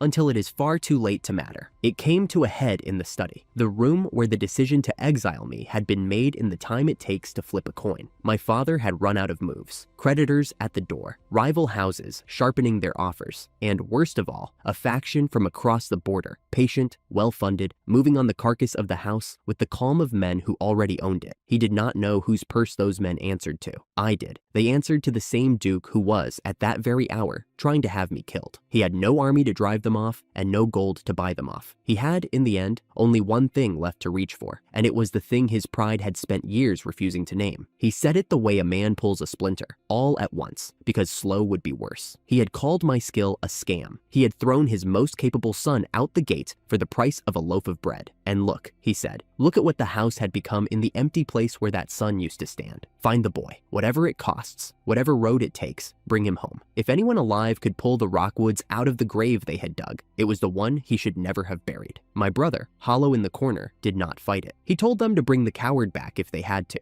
Anything was better than this. He said the word coward the way a man says a prayer he has stopped believing. Sebastian stood by the door and let the silence answer for him. Years ago, he had pressed 10 coins of his own into my hand on that road, the only mercy in the whole affair. And he had believed in me when no one with the Rockwood name would. Now, he watched the name learn what it had thrown away. A house that throws away its foundation, he said softly, should not be shocked when the walls come down. Then he turned to the window, and a different prayer crossed his face. Wherever the young master was now, he hoped he was far from this, safe, beyond their reach. He had no idea how close and how far the truth already was. None of them did. The son they wanted to drag home was the ghost who had broken them, wearing a name they had never heard, hunted by the same duke now circling their walls. They were not looking for their salvation and their ruin in 2 different directions. They were the same man, and he was not coming home to be used. 1,000 miles east, in a room that smelled of lamp oil and old paper, I was learning how to fight a man I could not see coming. That was the whole problem, laid bare. Every enemy I had ever beaten committed to something, and a committed choice was a choice Métis could read, and reading it, I could be there first. But the Duke had stopped choosing. He moved by coin flip and decoy, kept his own mind deliberately undecided, and so every question I asked asked about him came back as fog. Not yes, not no, nothing. You cannot outguess a coin. I had spent a week trying, and a week is a long time to be wrong. So I stopped. I laid both hands flat on the map and told the 3 people I trusted that we were done predicting him. I can't tell you what he'll choose. The words came out quiet, certain. I can make every choice the wrong one. Sharon folded her arms and waited for the part that made sense. So I gave it to her. You cannot foresee a coin flip, but you can build the board the coin lands on, shape every alley, seal every exit, arrange the pieces so that heads loses and tails loses, and there is no third face. The Duke could randomize all he liked inside a room where every door opened onto a wall. Dustin understood before I finished. The walls were his whole gift. Tell me where you want them, he said, already leaning over the map, and I'll give him nowhere to run. And there was a second blade, sharper than terrain. His network ran on bought loyalty, killers and informers and slum families. All of them paid, none of them faithful. A purse holds a man only until a heavier purse walks by. Buy his men, I said, not his secrets. Loyalty for sale reads the same in any language. Turn the informers. Feed the guild false certainties through its own mouths. Make betrayal safer than loyalty. And the web starts reporting to me. Eve had been quiet by the door, arms crossed over the gold filigree of her imperial breastplate, watching me the way she did when she had already decided to follow and was only waiting for the door to open. Whatever you're planning, she said, I'm in it. The machine, once built, ran in the dark. I did not lead the raids. I could not. I had no sword, and the place a strategist belongs is bent over a map with the threads in his hands. So my people went into the Bellwater slums and pulled the Duke's Guild apart one house at a time. It worked the way I promised it would. Dustin shaped each street before they entered it, raised a wall here, collapsed an exit there, until the killers who lived by being unpredictable found that their choices had all been made for them. Run left, a wall. Run right, a dead end. Stand and fight Sharon. There was no fourth option, and a coin with 3 blank faces is not a weapon anymore. The informers turned exactly on schedule. The ones who would not sell their loyalty discovered, gently, that someone had let it slip they already had, and a guild that decides each move on a coin flip cannot tell a true traitor from a planted one. Suspicion did the rest. Their own network began to eat itself, and the false certainties I fed it sent their best knives chasing shapes I had drawn for them. It cost us. Of course it cost us. They took 3 safe houses in one night, and the third one fought back hard. Sharon came home with a fresh binding around her sword arm and ice in her eyes, and she counted it cheap. We took 3 of their houses tonight, she said, before I could ask after the arm. Their certainty is gone. Dustin took a cut across the brow, holding a collapsing wall a heartbeat longer than it wanted to stand. He wiped the blood, looked at it like it belonged to someone else, and reported in. Every alley closes where you say it closes. A breath. I'm still standing. Use me. I used them. God help me. I used everyone. Because the only thing I would not spend was the only thing I had no right to keep. Every trap had to be verified before I sprang it, and verifying meant reading the fog the deep way. That was where the bill came due. A shallow question costs a headache. A deep reading, the kind that drags a real answer up out of a mind that does not want to be read, costs something I was running out of. By the 3rd night, my nosebleeds did not stop on their own. By the 5th, the lamp on the table swam at the edges and would not hold still, and twice the room went dark for a slow count of 10 before the light crawled back. I had a question I had been afraid to ask, so naturally I asked it. I asked Madius whether I would still have my sight in a week if I read the fog the deep way one more time. The answer was yes. Flat, certain, the way it always came. I let myself breathe. Then I asked whether I would still have it if I did that 3 more times. And the answer was no. There it was. The whole price tag in 2 clean words. I could keep paying with my eyes, and the eyes had a bottom to them, and I could see the bottom now. I reached for the next report anyway. Sharon's hand came down flat on the page before mine could. You keep paying with your eyes. Her voice had lost all its edges, which was worse than the edges. Stop. Let me pay with my sword. I told her it did not work like that the sword could not read a coin in the dark, that this was the one wall only I could hold. She did not move her hand. Read it later. She leaned in until I had nowhere to look but her. Sleep now, or I carry you to bed myself, and I will not be gentle about it. Dustin stood behind her, dust gray and swaying on his own feet, and did not say a word because the 2 of them had already decided and were only letting me catch up. I slept 4 hours. It is the only retreat in this whole story I am not ashamed of. Eve found the thread that turned 4 separate fights into one. She came in at first light with a single page held the way you hold something that bites. The turned informers had given us the Duke's account books in pieces, and one of those pieces did not belong in the capital at all. It listed payments going west, across the border, to a faction of patient men moving on a broken house in the Varan kingdom. She set the page down in front of my failing eyes and said the words plainly. "The men eating that broken house?" She tapped the line. "They answer to the same purse as your duke." I read it 3 times to be sure, and the room went very quiet, and not from the toll. I had been fighting 2 wars, the duke who wanted me erased, and the slow, cold collapse of the family that erased me first. I had let myself believe they were 2 stories that happened to share a narrator. They were not. The same hand reaching for my throat in the capital was reaching, at the same hour, for the throat of the house that threw me away. Barnaby did not know the strategist he was hunting, and the heir he was about to swallow were the same man. Neither did the heir's father, on his knees 1,000 miles west, sending men out to find a son he would never recognize. But I knew. For the first time, I held both ends of it. Eve watched me find it. She always saw the personal stake under the strategy, even when I would not name it. She did not ask. She only said she could keep the capital looking the other way a little longer, and whatever I was building, she was in it. I did not answer right away. I sat in the gray light with the toll humming behind my eyes, and 4 open wounds bleeding at once. The debt my family owed me, the duke I could not read, the name I had not yet shown to anyone, and the people in the next room who kept getting cut to keep me whole. Every one of them live, every one of them hot, not a single thread idle, and now a 5th thing, quieter than all of them, and heavier than any. The 2 great wars were one war. The family's ruin and the duke's hunt were the same coin, and I was learning to be the kind of man who could flip it. They had thrown me out for a single coin once. I was going to make sure the last one landed where I chose, but not yet. The house in the west was still looking the wrong way, still calling a name into the dark, still certain its salvation was a son it could drag home and use. It had not reached me. It did not know me. It would before the end. Just not yet. I picked up the next report. My eyes held. For now, they held. For 3 years, I had carried 1 coin in my mind, the way a man carries a stone in his shoe.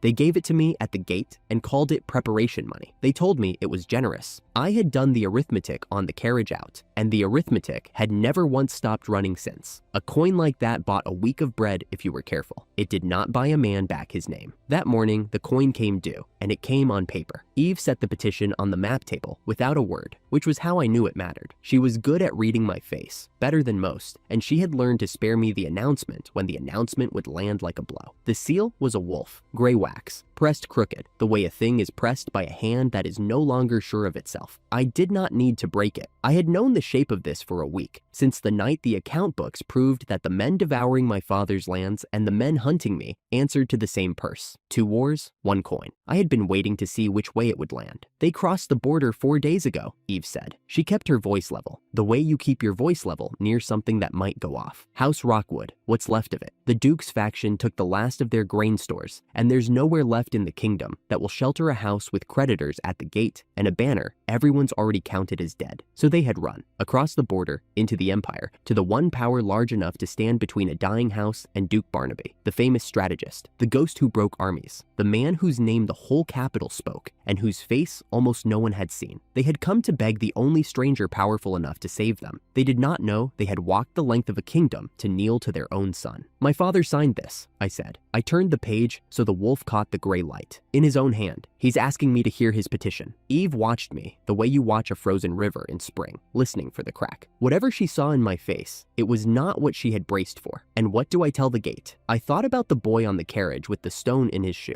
I thought about how long a week of bread lasts when you make it last. Tell the Lord of Rockwood, I said, that I will hear him. There is a particular quiet a room makes before it breaks a man. I had felt it once from the wrong side, on a morning years ago, standing in a hall very like this one, while a viscount with a wolf on his coat decided I was a burden and a single coin was a fair price to be rid of me. I had promised myself on the carriage out that I would never stand in the small place of that quiet again. I sat in the high seat now. The quiet was mine. They brought my father in, and I made myself look at him slowly, the way you make yourself look at a wound to be sure of its size. The coat was the same crimson he had always worn, but the gold thread had gone to tarnish, and the elbows had worn through to the weave. The sword belt was empty. A martial lord with no sword at his hip is a sentence with the verb cut out. He had sold it or pawned it, or given it to a creditor who did not care what the steel had meant. His hair had gone lank and gray. His shoulders, which I had spent a childhood measuring myself against and always falling short, had come down off their frame. Behind him came Hayden, the sword saint, the golden one, the blade that had never lost a duel and had, had, somewhere in the last year, lost everything that mattered. He kept his eyes on the floor. He had worn the white and gold to this, the way you wear your finest to a funeral, and the white and gold was stained, and he had buttoned it wrong at the collar, and that one small wrong button told me more than any report Eve had ever set on my table. And behind them both, near the wall where the light was thinnest, an old man in a steward's gray coat, Sebastian. He had pressed 10 coins from his own inheritance into my hand the morning they drove me out, and he had not let go of my wrist until the guards made him, and I had carried those 10 coins farther than I had ever carried the one. I had not known he still lived. The sight of him was the only thing in that hall that came close to undoing me, and I let nothing of it reach my face. My father knelt. He did it the way a tall tree comes down, all at once and against its own nature, and the sound his knees made on the stone went through me like a bell. Then he began to ask. I will not give you his words the way he gave them. He did not deserve to be quoted. He told the great strategist that his house would not see out the season without a shield, that the Duke would erase the Rockwood name from the world and salt the ground it stood on. He offered loyalty. He offered gratitude. He offered the service of his sword, and then remembered, halfway through the sentence, that he had no sword, and the sentence died in his mouth, and he offered it anyway. He said he had nothing left to bargain with but the word of a ruined man, and he laid that word down on the stone in front of me like a beggar laying down a bowl. And then he said, the thing I had crossed a kingdom of my own to hear without knowing I was waiting for it. He said, in the voice of a man confessing to a stranger because there is no one left who remembers, that he had once had another son, a son who might have saved the house had the house known what it held. He did not know where that son was now. He had thrown him out a gate for a single coin, he said, and the coin had been the most expensive thing the house ever spent, and he did not say it to me to move me because he did not know it was me to move. He said it to the floor. He said it because grief had filled him so full it had to spill somewhere, and the strategist's hall was only the nearest cup. I sat in the high seat, and I felt the boy on the carriage go very still inside me. This was the thing I had built 3 years toward without ever letting myself draw it in words. I had raised that house's income by 2/5 in 3 quiet years and been called useless for it. I had asked Metis on the carriage out whether the house would still stand in 3 years, and the answer had come back flat and certain and cruel. No. And here was the proof of it, kneeling on imperial stone, asking the very son it had discarded for the very thing it had discarded him for being able to do.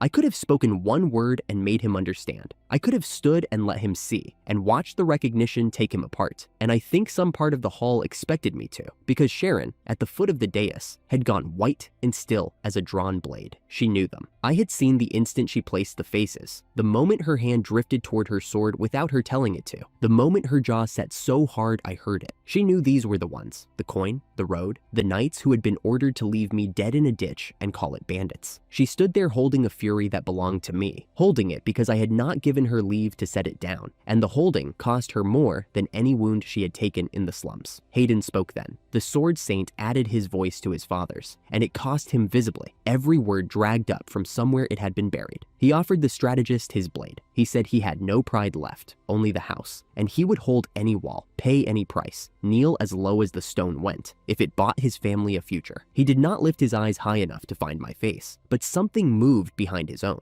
a dread he could not name, the look of a man who has heard a voice in a dream and cannot remember where. Sebastian found it before any of them. The old steward had been studying me the whole while, the way the faithful study an icon, and at last he leaned the smallest degree toward my father and spoke low, not meaning it for the dais. Something in his voice, my lord. I cannot place it. A pause, and his hands tightened on each other. I have stood beside one other man who could hold a room this quiet. My father did not hear him. My father was still kneeling inside his own ruin, but I heard him, and so did Sharon, and for one breath, the whole secret swung on the hinge of a loyal old man's memory. And then the hinge held, because faith is not proof, and Sebastian had only a feeling, and a feeling kneels quietly and prays. Pray he is merciful, I heard him murmur to no one. We have earned little. I let the silence go on past the point of comfort. I let it go on until the asking had nothing left in it, until they had spent every coin of pride they had carried across the border and were kneeling on empty. Then I gave them the only thing I meant to give them that day. I will consider it, I said. 3 words. The exact size of the thing they had given me at the gate. I watched my father take them as a drowning man takes a rope that has not yet been thrown, and I rose. And I left them kneeling, because the man who decides when a petitioner may stand is never the man on the floor. Sharon got the door shut before she let it out. Those are the ones. Her voice came low and shaking, which frightened me more than shouting would have, because Sharon did not shake. The coin, the road, them. She had her back to the door as if she could hold the whole hall behind it. Say the word and I throw them back through the gate myself. Father, brother, the lot. Let the Duke have what's left. Eve had gone very quiet in the corner, doing the arithmetic I had done a week ago, watching it come out the same. They're my blood, I said. I had never said it to Sharon before. She had followed me through a war on the strength of what I could do, and never once asked what I had been before I could do it. Now she knew, and I watched the knowing land, the kneeling lord, the golden brother, the empty sword belt, all of it rearranged in a heartbeat into the family of the man she had chosen to guard. Her face did a thing I had not seen it do.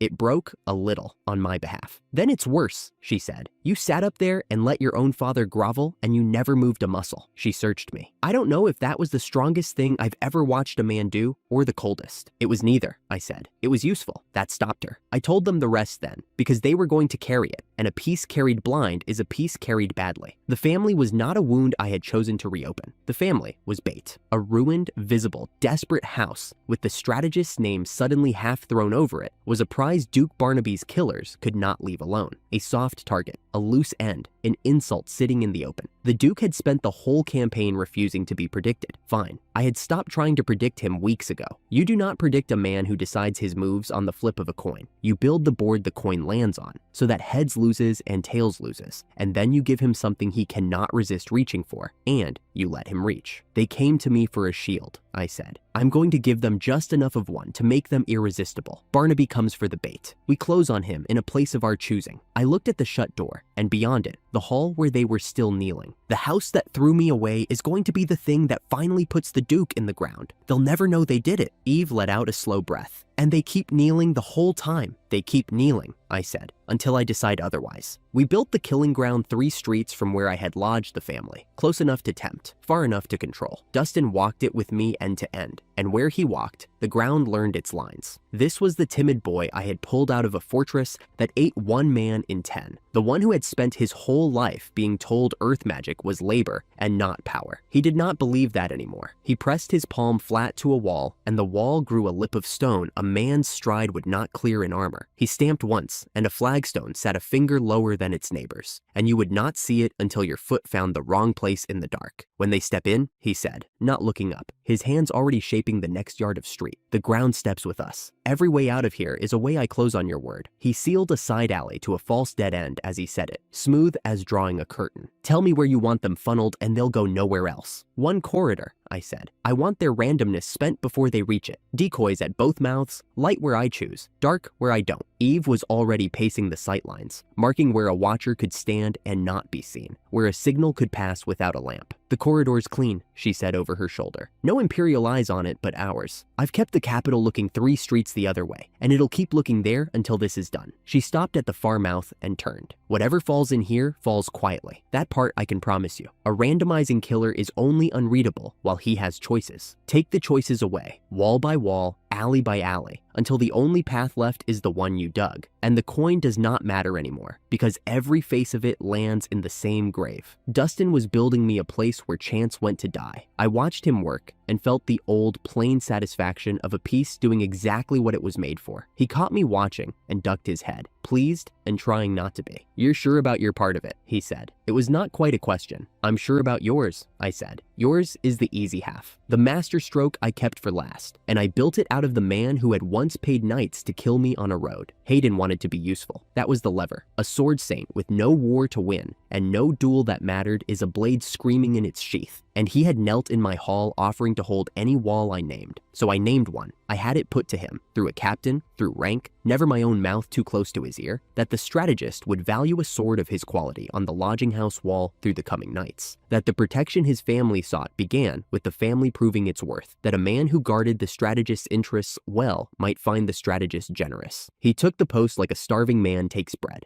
I stood on the parapet at dusk and watched him climb to it, and he did not know me, and that was the whole of the thing. He set himself at the wall with his ornate longsword bare across his knees, the blade that had decided so many duels and so little else, and he meant to hold that wall all night and every night until it bought his house a future. He told the captain so. He said he did not know this strategist, but he would not fail him. He said, in the flat, exhausted way of a man with nothing left to be proud of, that a wall was a thing he understood, and he would understand it well. He was guarding me. He was guarding the trap I had built to win the war that was killing his house. He had ordered my throat cut on a road years ago and called it the price of a clean inheritance. And now he sat with his back to my interests and his sword pointed at my enemies. And the irony of it was so complete that I felt almost nothing, only the cold, level click of a piece sliding into the one square it had been carved for. There was a dread in him under the duty. I could see it from the parapet in the way he kept glancing back over his shoulder at the dark of the war quarter, as if some part of him had counted the steps from this wall to a ghost it could not name and come up frightened. He fought like he was guarding a brother, the reports had said of the enemy who broke his armies. He would never let himself finish that thought. I had made sure the only place it could lead was a wall in the dark, holding the line for the very man. I let him keep his back to me. I went down off the parapet without a word. A piece does not need to be told it is a piece. Every piece was placed. The bait was set. The ground was shaped. The blade I should have feared most stood guard over me in the dark. There was one thing left to set, and it was the price. I would need one deep reading to time it, not a guess, not a wall. The exact moment the killers committed, read out of the fog the deep way, the way that takes more than I have to spare. I had asked Matus the question already, alone.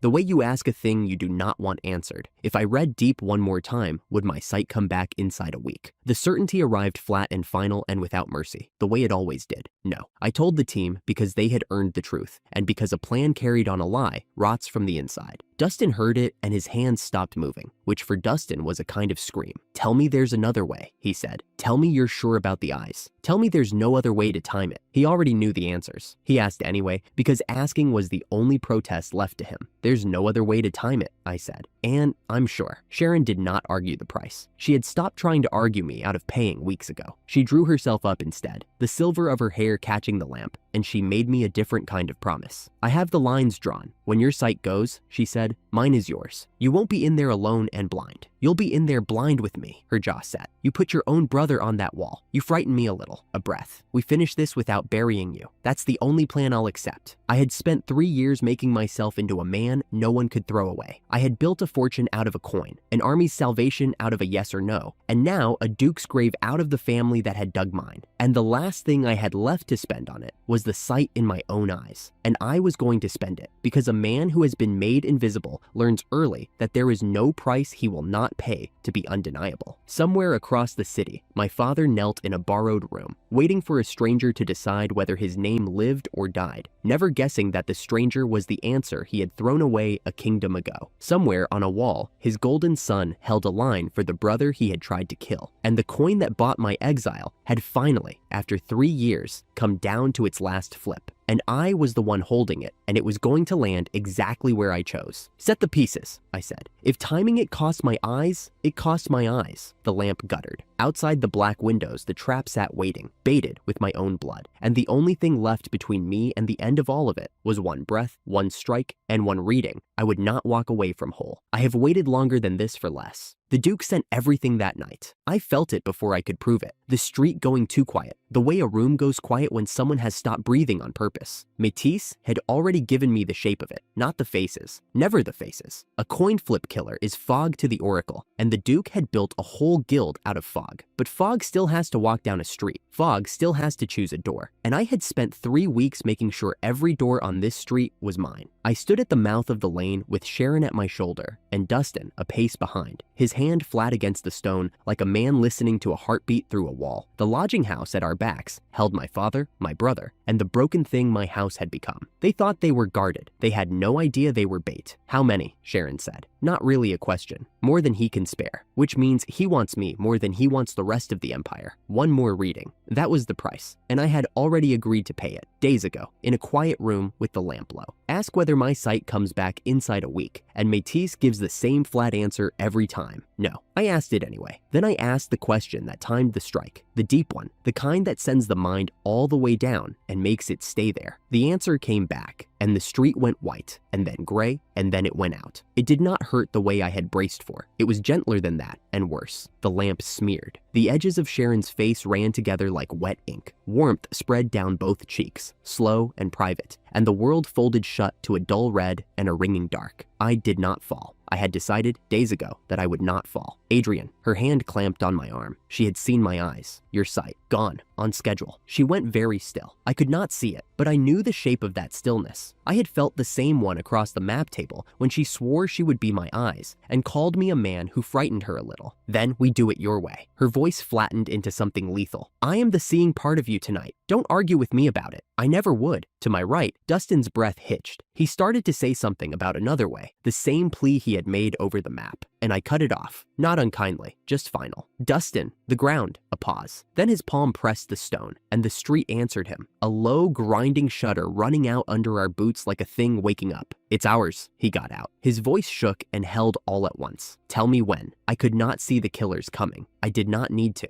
I had stopped trying to see them weeks ago. They were already where I had put them. Here is the thing the Duke never understood about his own weapon. A man who decides every move on a coin flip cannot be predicted. Matisse had taught me that in blood. I had nearly died learning it, but a coin only matters when both faces of it are worth something. Take away every good outcome, leave a man flipping between bad and worse, and the randomness stops being a shield. It becomes a leash. He flips his coin and walks into a wall either way. So I had never built a plan to outguess them. I had built a corridor where guessing did not help. They hit the lane, and the lane swallowed them. I heard it more than anything. The scuff of soft boots committing to the stone, Dustin's grinding word, the false mouths of the corridor sealing one after another, as raised lips of rock rose where alleys had been a breath before. 3 ways in, 1 way through, and the 1 way through was a throat that closed. They're in, Sharon said, close to my ear now. Her shoulder set against mine, so I would always know where she stood. 2 breaking left along the wall, 1 high, going for the roofline. The roofline's Randall's, already handled your blindness. The beau's dry voice drifted down from somewhere above, unbothered as ever. He picked the only beam I left standing. People get so predictable when you give them just the one bad idea. A short hiss of air, a grunt, cut off. 1 down, taken, not killed. I had been clear about that with every one of them, bound and breathing. The Empire needed to watch a guild dragged into the light, not count a pile of bodies it could call a massacre. Left pair, I said. Let them reach the sunk flagstones. They're reaching them. Now, Dustin. The ground dropped. Not far. A man's height, no more, into a pit he had shaped and skinned over to look like more corridor. I heard the scrabble, the curses, a blade clanging off stone that was not where their feet had expected stone to be. The door's mine, Eve called from the front, clipped and certain. Nothing reaches the family but through me. Run your maze. I stood in the middle of it, blind, and I watched the whole thing anyway, not with my eyes, with theirs. Sharon was the left flank. Randall was the roof. Dustin was the ground itself. Eve was the door. I had spent 3 years being invisible, learning to run a thing no one could see me running. Doing it without eyes was only the same trick, pulled 1 shade tighter. A blade came for me out of the dark. I knew because Sharon stopped narrating and simply moved. Steel met steel a hand's width from my throat. A body folded past me, then quiet. Stay on your feet. Her breath was hot at my temple. I have the front. You have the plan. Keep handing it to me. They'll try the right wall next. It looks open. It's the worst door in here. She laughed once with nothing warm in it. You built a house where every door is the wrong one. For him. Only for him. I could feel the fight narrowing, the way water narrows toward a drain. A guild of killers who lived and died by chance, funneled into a place where chance went to die. They flipped their coins. Every face came up loss. It should have been enough. It was not, because the Duke had kept 1 blade I had never fully measured, and that blade walked into my corridor and made the whole thing bend. His name was Tobias, though I only learned that later, when he was on his knees and willing to give it. In the corridor, he was only a difference in the sound. The randomizers had a rhythm even in their randomness, a jagged, stuttering thing, here then gone, then somewhere stupid. Tobias had none. He moved like a man reading the same page I was reading. Where I closed a door, he was already turning from it. Where the ground fell, he was already past the lip. He had trained a guild to be unreadable, and somewhere along the way had made himself the one thing in it worth reading, and there was no time left to read him. Sharon felt it before she found the words. Her narration thinned. The cool, flat calling of the field went tight at the edges, then went quiet in the particular way that means a fighter has stopped being able to talk and swing at the same time. He's good, she got out. Adrian, he is very good. He's walking the maze like he drew it. He didn't draw it. Tell him that. The line bent. I heard it bend. The front edge of my plan. The seam where Eve and the corridor met, giving a step, then another. Blind, I ran the only arithmetic left to me. Sharon could not leave the center or the center fell. Dustin could not lift his hands from the stone or the maze opened. Randall had one beam and one angle. I had no blade and no eyes. And the man unmaking my trap was the single piece I could not answer. Except I had set one more piece on the board days ago and told myself I would never need it. I had put my brother on that wall. I had done it the cold way, through a captain, through a rank, so my own voice never came near him. A strong sword posted to guard the strategist's flank, blind to whose flank it was. He had taken the post the way a starving man takes bread, and now the maze bent toward him, and the deadliest blade Barnaby owned walked straight into the only blade in the Empire that had never once lost a duel. I heard the sword saint wake. There is a sound a truly great blade makes, and it is not loud, it is clean. One stroke, and the bending stopped. Another, and the line straightened and held. My brother fought the way he had always fought, beautifully, arrogantly, certain the world owed him the win. And for once, the world paid out, because for once, he stood exactly where a battle needed him, instead of where his pride wanted him. He shouted something over the steel. I caught the shape of it through Sharon, that the wall held while he stood on it, that whoever the strategist was, his ground was good ground. He thought he was saving a stranger. He thought he was saving himself. He had no idea the wall he held was mine, that the brother he had ordered, left dead in a ditch on a road 3 years gone, stood 20 feet behind him, blind and bleeding, using him like a tool pulled off a shelf. The blade that won duels and lost wars finally won a battle, and it won it for me. I should have felt triumph. What I felt was colder and more exact. The click of a planned thing slotting into place, and far beneath it, a single quiet ache I did not have the time to hold. Push them to the choke, I said. Sharon, now Tobias is the only one left standing in it. With his guild gone into the pits and the dark, Tobias was one man in a sealed corridor, and one man was a problem I had already solved. He had spent the whole night fighting the maze. Not once had he fought me, because there was nothing of me to fight. No sword arm, no front, no eyes to faint toward. I was a voice in the dark moving his world around him, and Sharon was the edge that voice carried. When his killers stopped flipping coins because there were no coins left to flip, the maze closed its last door on the man who had taught them all to run. It did not take long, and I will not pretend I followed every stroke. Blind, you learn to trust the sounds and let the rest go. I heard Sharon set her feet. I heard the particular silence of a master weighing whether the next exchange is worth dying over. I heard a blade hit stone and not get picked up again. He's down. Her breath came ragged now, the performance finally cracking back into a person. Disarmed, bound, breathing, taken, exactly the way you wanted him. Good, you're certain? Alive is harder to keep than dead. Alive is the entire point. A dead assassin is a rumor. A bound one, hauled into daylight with his guild's marks still on him, is a confession the whole Empire can read at noon. I needed the confession far more than I needed the corpse. I had told them all, before any of this began. No killing I could avoid. No body I could turn into a thing the Duke's friends would call a slaughter. Break the guild. Do not martyr it. They got him kneeling, and he talked. Not out of fear. I would come to understand there was very little fear in him. He spoke the flat way professionals speak when the contract is finished, and only the accounting is left. Bound, blood drying at one temple, he told the dark that he had been beaten plenty of ways across plenty of years, but never once by a man who could not see the board. And then he said the thing I have kept. He said the strategist kept a master worth dying for, which was more than he had ever been able to say of the man who paid him. I did not answer that. There was nothing I could say to it that would not cheapen it. I only turned my blind face toward the sound of him and let the silence stand for the both of us. Somewhere above and behind, a network that had owned the slums of the capital for 20 years felt its spine pulled out. Tobias was the last knot. With him bound, the rope came apart all the way up to the Duke. Sharon, where is he? Where is Barnaby? A pause. The grim satisfaction in her voice when it came was a thing I could have warmed my hands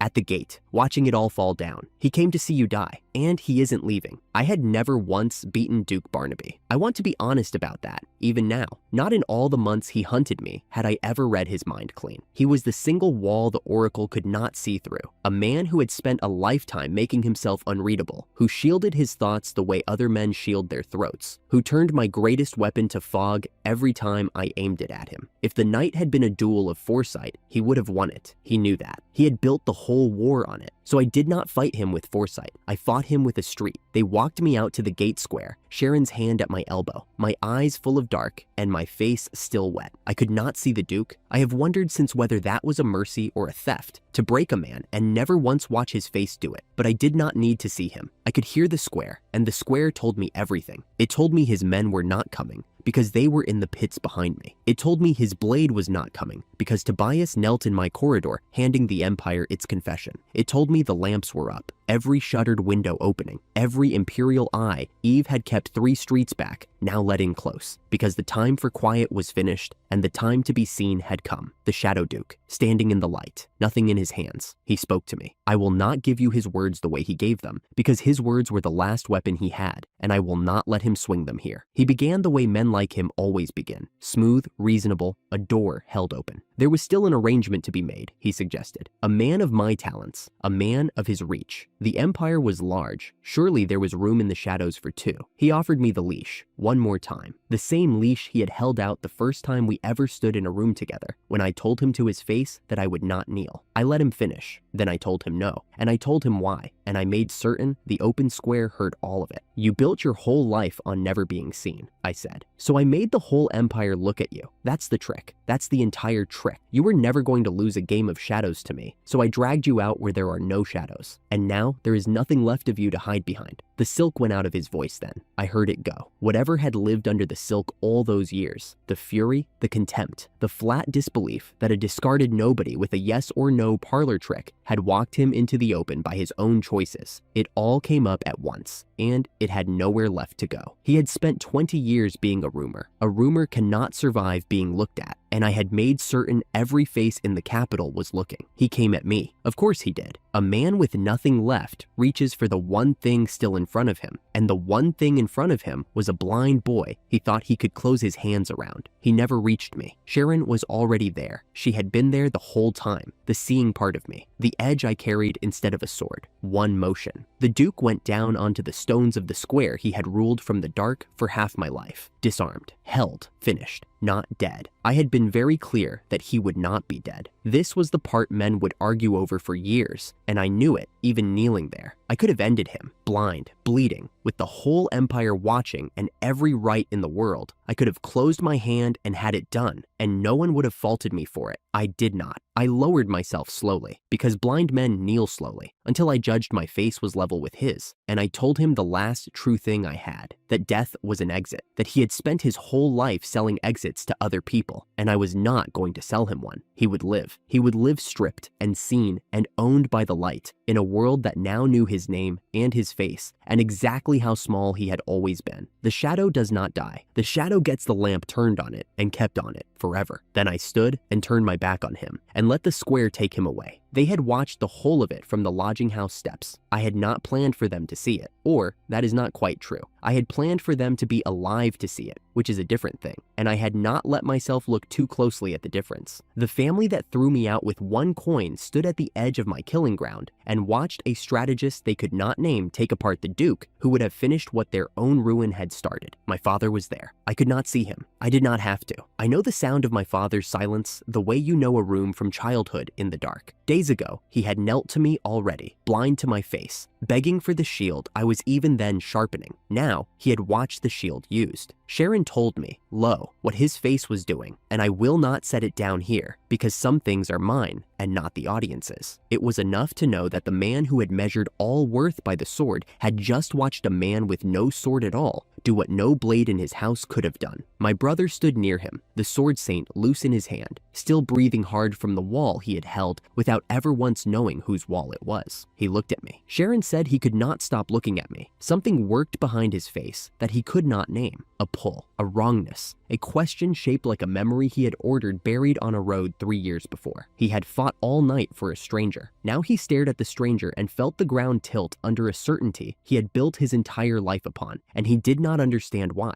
He almost said it. I heard him draw the breath that comes right before a name. I did not let let him have it. Not yet. Not blind and bleeding in the cold, with the Duke's men still being hauled out of the pits. The name was mine to give, and I would give it when I chose. On my own ground, turning whatever was left of my eyes toward them on purpose. Not here, not as an accident, not as a thing pried loose from the dark by a brother's half-formed dread. So I turned my ruined face away from the both of them, toward Sharon, toward the only part of the world I could still steer by sound. "Take me home," I said. "I'm done seeing for tonight." And I left them there, wondering who had just saved their lives. The whole proud house of Rockwood, standing in my square, in the cold, revering a ghost. They would learn his name soon enough, but not yet. I had told Sharon to take me home. I had said I was done seeing for the night. I meant it, the way a man means anything when he has spent every last clear thing inside himself and only wants the dark to be quiet for a while. I did not take a single step. The square behind me was still full of breath. The Duke was in the dust where the lamps could own him. His men were in the pits Dustin had made, and on the lodging house steps, where Eve had held the door all night, the family I had been winning and losing for 3 years stood exactly where the fighting had left them, too stunned to kneel any lower, too afraid to rise. My father did not know who he had just watched. That was the thing I kept turning over in the red dark behind my ruined eyes. He had measured every soul he ever met by the sword, and he had just seen a man with no sword at all do the one thing his whole house could not. He revered it. I could hear it in the way his breathing had gone careful, the way a man breathes near something holy. He revered a ghost. I had built it that way on purpose. I had let the name be a rumor and a rank and a legend, because a name given by accident is worth nothing. And I had decided years ago on a carriage, with one coin closed in my fist, that when they finally looked up at me, they would know exactly what they were looking at. There was nothing left to gain by hiding. The Duke was broken. The war was won. The only thing the dark was protecting now was them, letting them keep for one more minute the comfortable lie that the hero who saved their house was a stranger.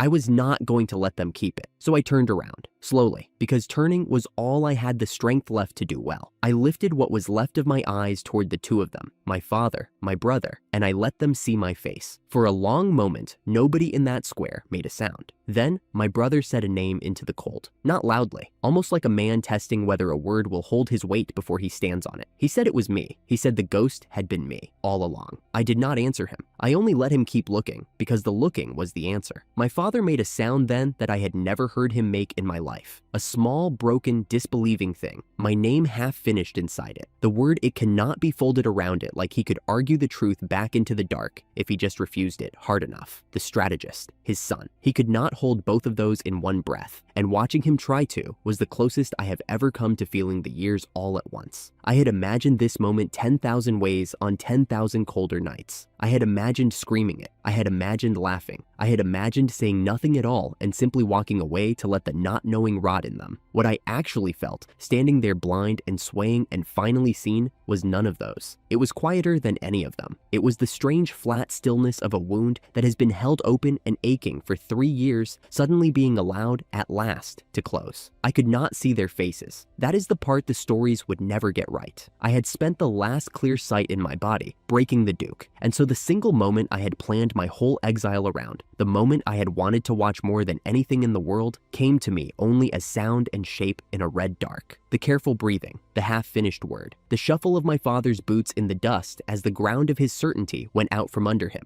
And the strange thing was that it did not matter. I did not need to see their faces to know what was on them. I had read that house for 19 years. I knew the exact register of my father's silence when a truth he could not argue with walked into the room. I knew the sound my brother made when the floor of his self-worth cracked. I had spent my whole life being the one who saw without being seen. And even now, blind at the very end, I was still the one who saw. "Look at me, father," I said. That was all. 2 words, and the whole square leaned into them. Sharon came up at my shoulder. She did not say anything yet. She just put herself there, soot along her jaw, and her blades still bare, so that whatever I chose to do next, I would not do it alone. I felt the warmth of her at my side, and I was grateful for it in a way I did not have the strength to say. I looked at the man who had thrown me away. "You called my skill a scam," I said. "A coin trick, a useless mouth answering yes and no in a house built on the sword." He flinched at it. I made myself go on, slow and exact, the way you lay coins on a table, one at a time, so a man has to watch the whole count. For 3 years before that day, I ran your estate, your ledgers, your harvests, your debts, your every thin season. I raised what your house earned by more than 40%, and not one of you ever once asked how. You thought the walls held themselves up. They did not. I did, invisibly, unthanked. And the day my brother's blade lit up gold, you decided the boy who had been quietly keeping the roof over your heads was a burden you could no longer afford. The 40% landed on him like a stone going into still water. I watched the understanding spread out from it in rings, that the prosperity he had taken as his due, the buffer that had let him sneer at me, had been the very thing he exiled. You gave me 1 coin, I said. The square was so quiet, I could hear the torch sputter. 1.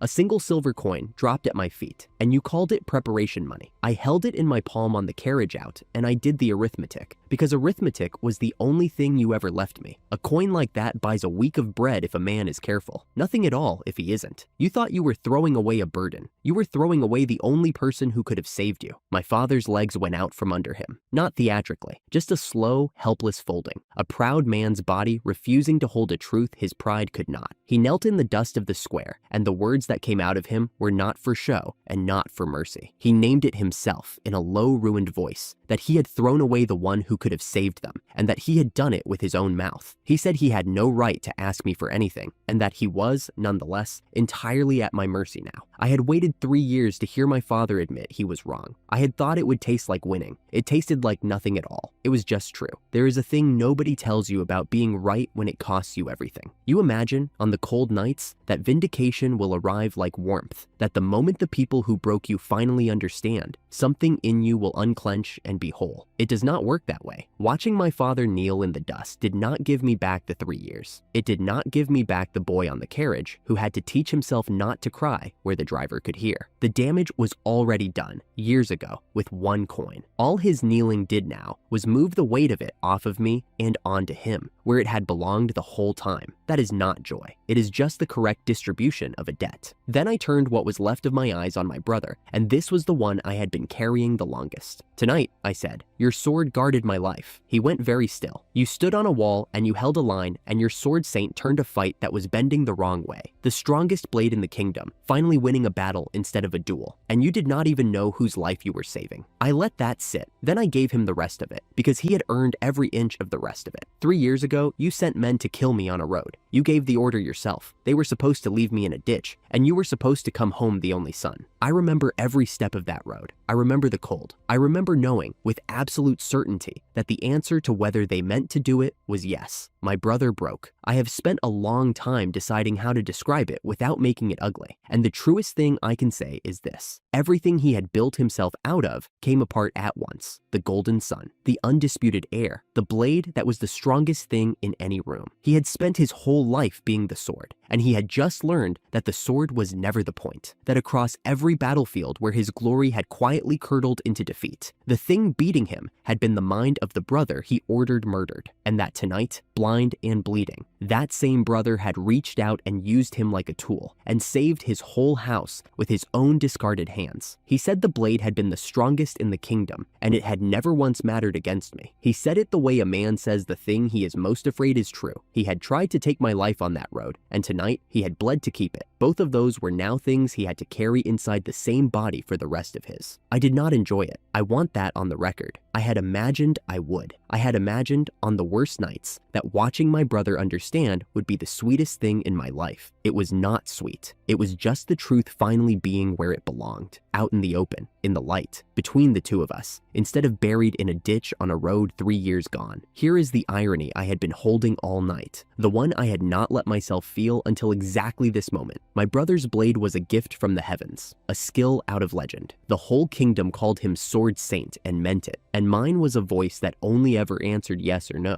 a thing my own family called a scam, a parlor trick, a useless mouth. For 3 years, that was the official accounting of which of us mattered. And tonight, on a wall in the dark, the legendary blade had served the useless trick without knowing it, had bled to defend the very life it was raised to end. The strongest sword in the kingdom had spent its finest hour as a tool in the hand of the brother it tried to murder. If there is a God who keeps the ledgers, that is the entry I would point to. Not the Duke, not the war, that. Someone moved at the edge of the steps. Old, careful steps. A body that did not move fast anymore. And then a voice I had not heard in 3 years and had never once, in all that time, forgotten. Sebastian. He came out of the thinning smoke and he was weeping openly, the way only an old man unafraid of being seen will weep. He did not bow. He did not call me ghost or strategist or my lord. He looked up into my ruined face and his whole life's faith was in it. Young master, his voice shook and held. I prayed it was you. From the moment I heard your voice carry across that gate, I prayed it was you. I felt something move in my chest that the Duke and the war and the blindness had not been able to touch. You gave me 10 coins, I said. He nodded, and the tears came faster, and he was not ashamed of a single one of them. The morning they cast me out with their 1 coin, this old man had pressed 10 more into my hand. 10 coins out of his own inheritance, his own small saved life, slipped to me at the gate where no one with the Rockwood name would stoop to look. Their one, his 10. For 3 years, that arithmetic had been the only proof I carried that I had ever been worth keeping. I would do it again, he said. He said he had told them, the very day they threw me out, that the house would fall without me. They had laughed at the old steward and his soft heart, and then he straightened his thin shoulders as far as they would go, and he said the house had fallen, exactly as he warned. And here I stood above all of it, living proof, in front of everyone who had ever doubted, that someone had always believed. I have been cold to a great many people in my life, and I have been cold on purpose, and most of the time, I do not regret it. I was not cold to Sebastian. Everyone here threw a coin, I told him. Quiet, just for the 2 of us, though the whole square heard it. You threw 10. I have been keeping the difference for 3 years. Tonight, I am paying it back. Sharon, beside me, said the thing I could not say myself. Now they know what they threw away. Blunt, clipped, and for the old man's sake, she said it gently. Then lower, only for me. Whatever I chose for them, mercy or judgment, she was beside me, and the word was mine. So there it was, the whole thing laid out in the dust at dawn,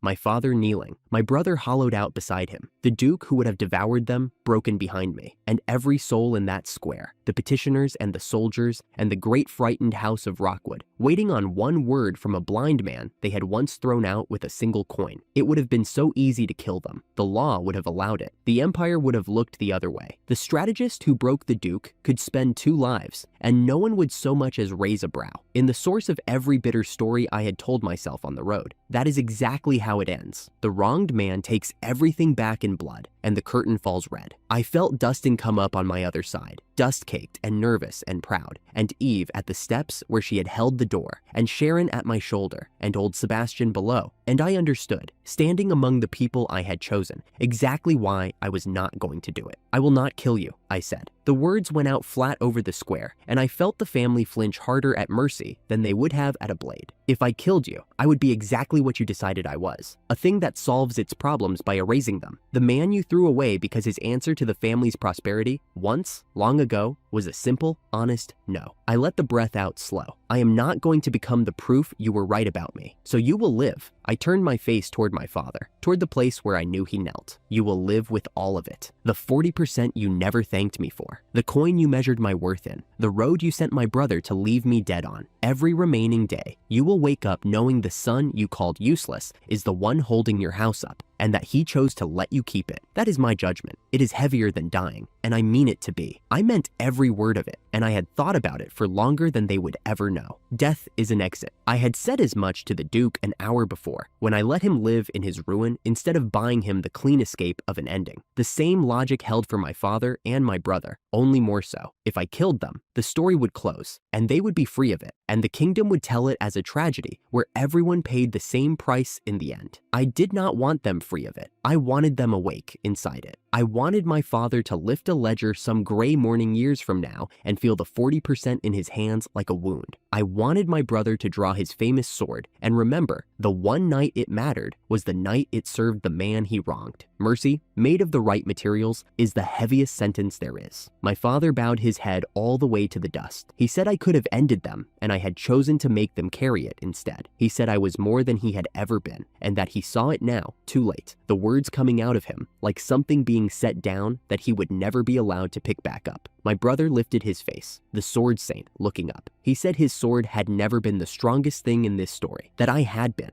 and that he had tried to take my life, and I had handed his back, and that he would spend whatever was left of it earning the right to have stood on my wall. I let them have those words. I did not soften toward them, and I did not pretend the wound was gone, but I let them stand in front of the whole square, and I let the thing I had vowed on a carriage with a coin in my fist finally, fully come true. The family that threw me away stood in my square at dawn and looked looked up at me. It was over. The oldest thing in me, the thing that had been bleeding quietly under every plan I ever made, was finally closed. And I want to be honest about what that felt like, because the stories never are. It did not feel like triumph. It felt like setting down a weight I had carried so long that my body had forgotten its own shape without it. I stood in the gray light with the people I had chosen, and I let myself, for the first time since a road 3 years gone, simply be tired. Métis was quiet. It is always quiet when there is nothing left to ask. I had spent the last clear sight in my body, breaking the Duke, and the world was still folded down to a dull red dark at the edges. And I knew, the way I always knew things, that this was not the last price the Oracle would take from me. The gift that made me would bleed me for the rest of my life. Headaches. The dark closing in when I leaned on it too hard. A body that paid in full for every answer. I had made my peace with that a long time ago. A man who reads fate does not get to be whole. I had decided, somewhere on the way up, that I would rather be the man who sees and bleeds than the man who is comfortable and blind. I made the trade with open eyes, the only kind of eyes I had left. Sharon asked me, low, whether I wanted to go home now, for real this time. Soon, I said, because there was one more thing in the dark, and I had felt the shape of it all night. Barnaby had been a shadow, one shadow, and a man who reads fate learns the size of a thing by the size of the hole it leaves. And the hole the Duke left looking up at the empire above him was not the hole of the biggest shadow in the room. There were larger ones, older ones, powers that had let the Duke play in the shallows and never once stirred. I had pulled one of them into the light tonight, and in doing it, I had made the rest of them learn a name they had never bothered to learn before. Mine. Tobias is alive, I said, half to Sharon, half to the cold. The guild is broken, but not gone. A bound chief and a cracked guild are not a corpse. They are a thread, and a thread leads somewhere. Dustin asked in his nervous way whether that meant it was not finished. I almost smiled. I had not done that in a while. Barnaby was one shadow, I told them. There are larger ones, and now they know my name. I turned my ruined face toward the waking capital, toward all the dark I could no longer see and could still, somehow, perfectly feel. Good, let them. Sharon put her hand on my shoulder and turned me toward home, and Dustin fell in on the other side, and Eve came down off the steps, and old Sebastian, who had thrown 10 coins against their one and lived to see it answered, walked just behind us into the new light.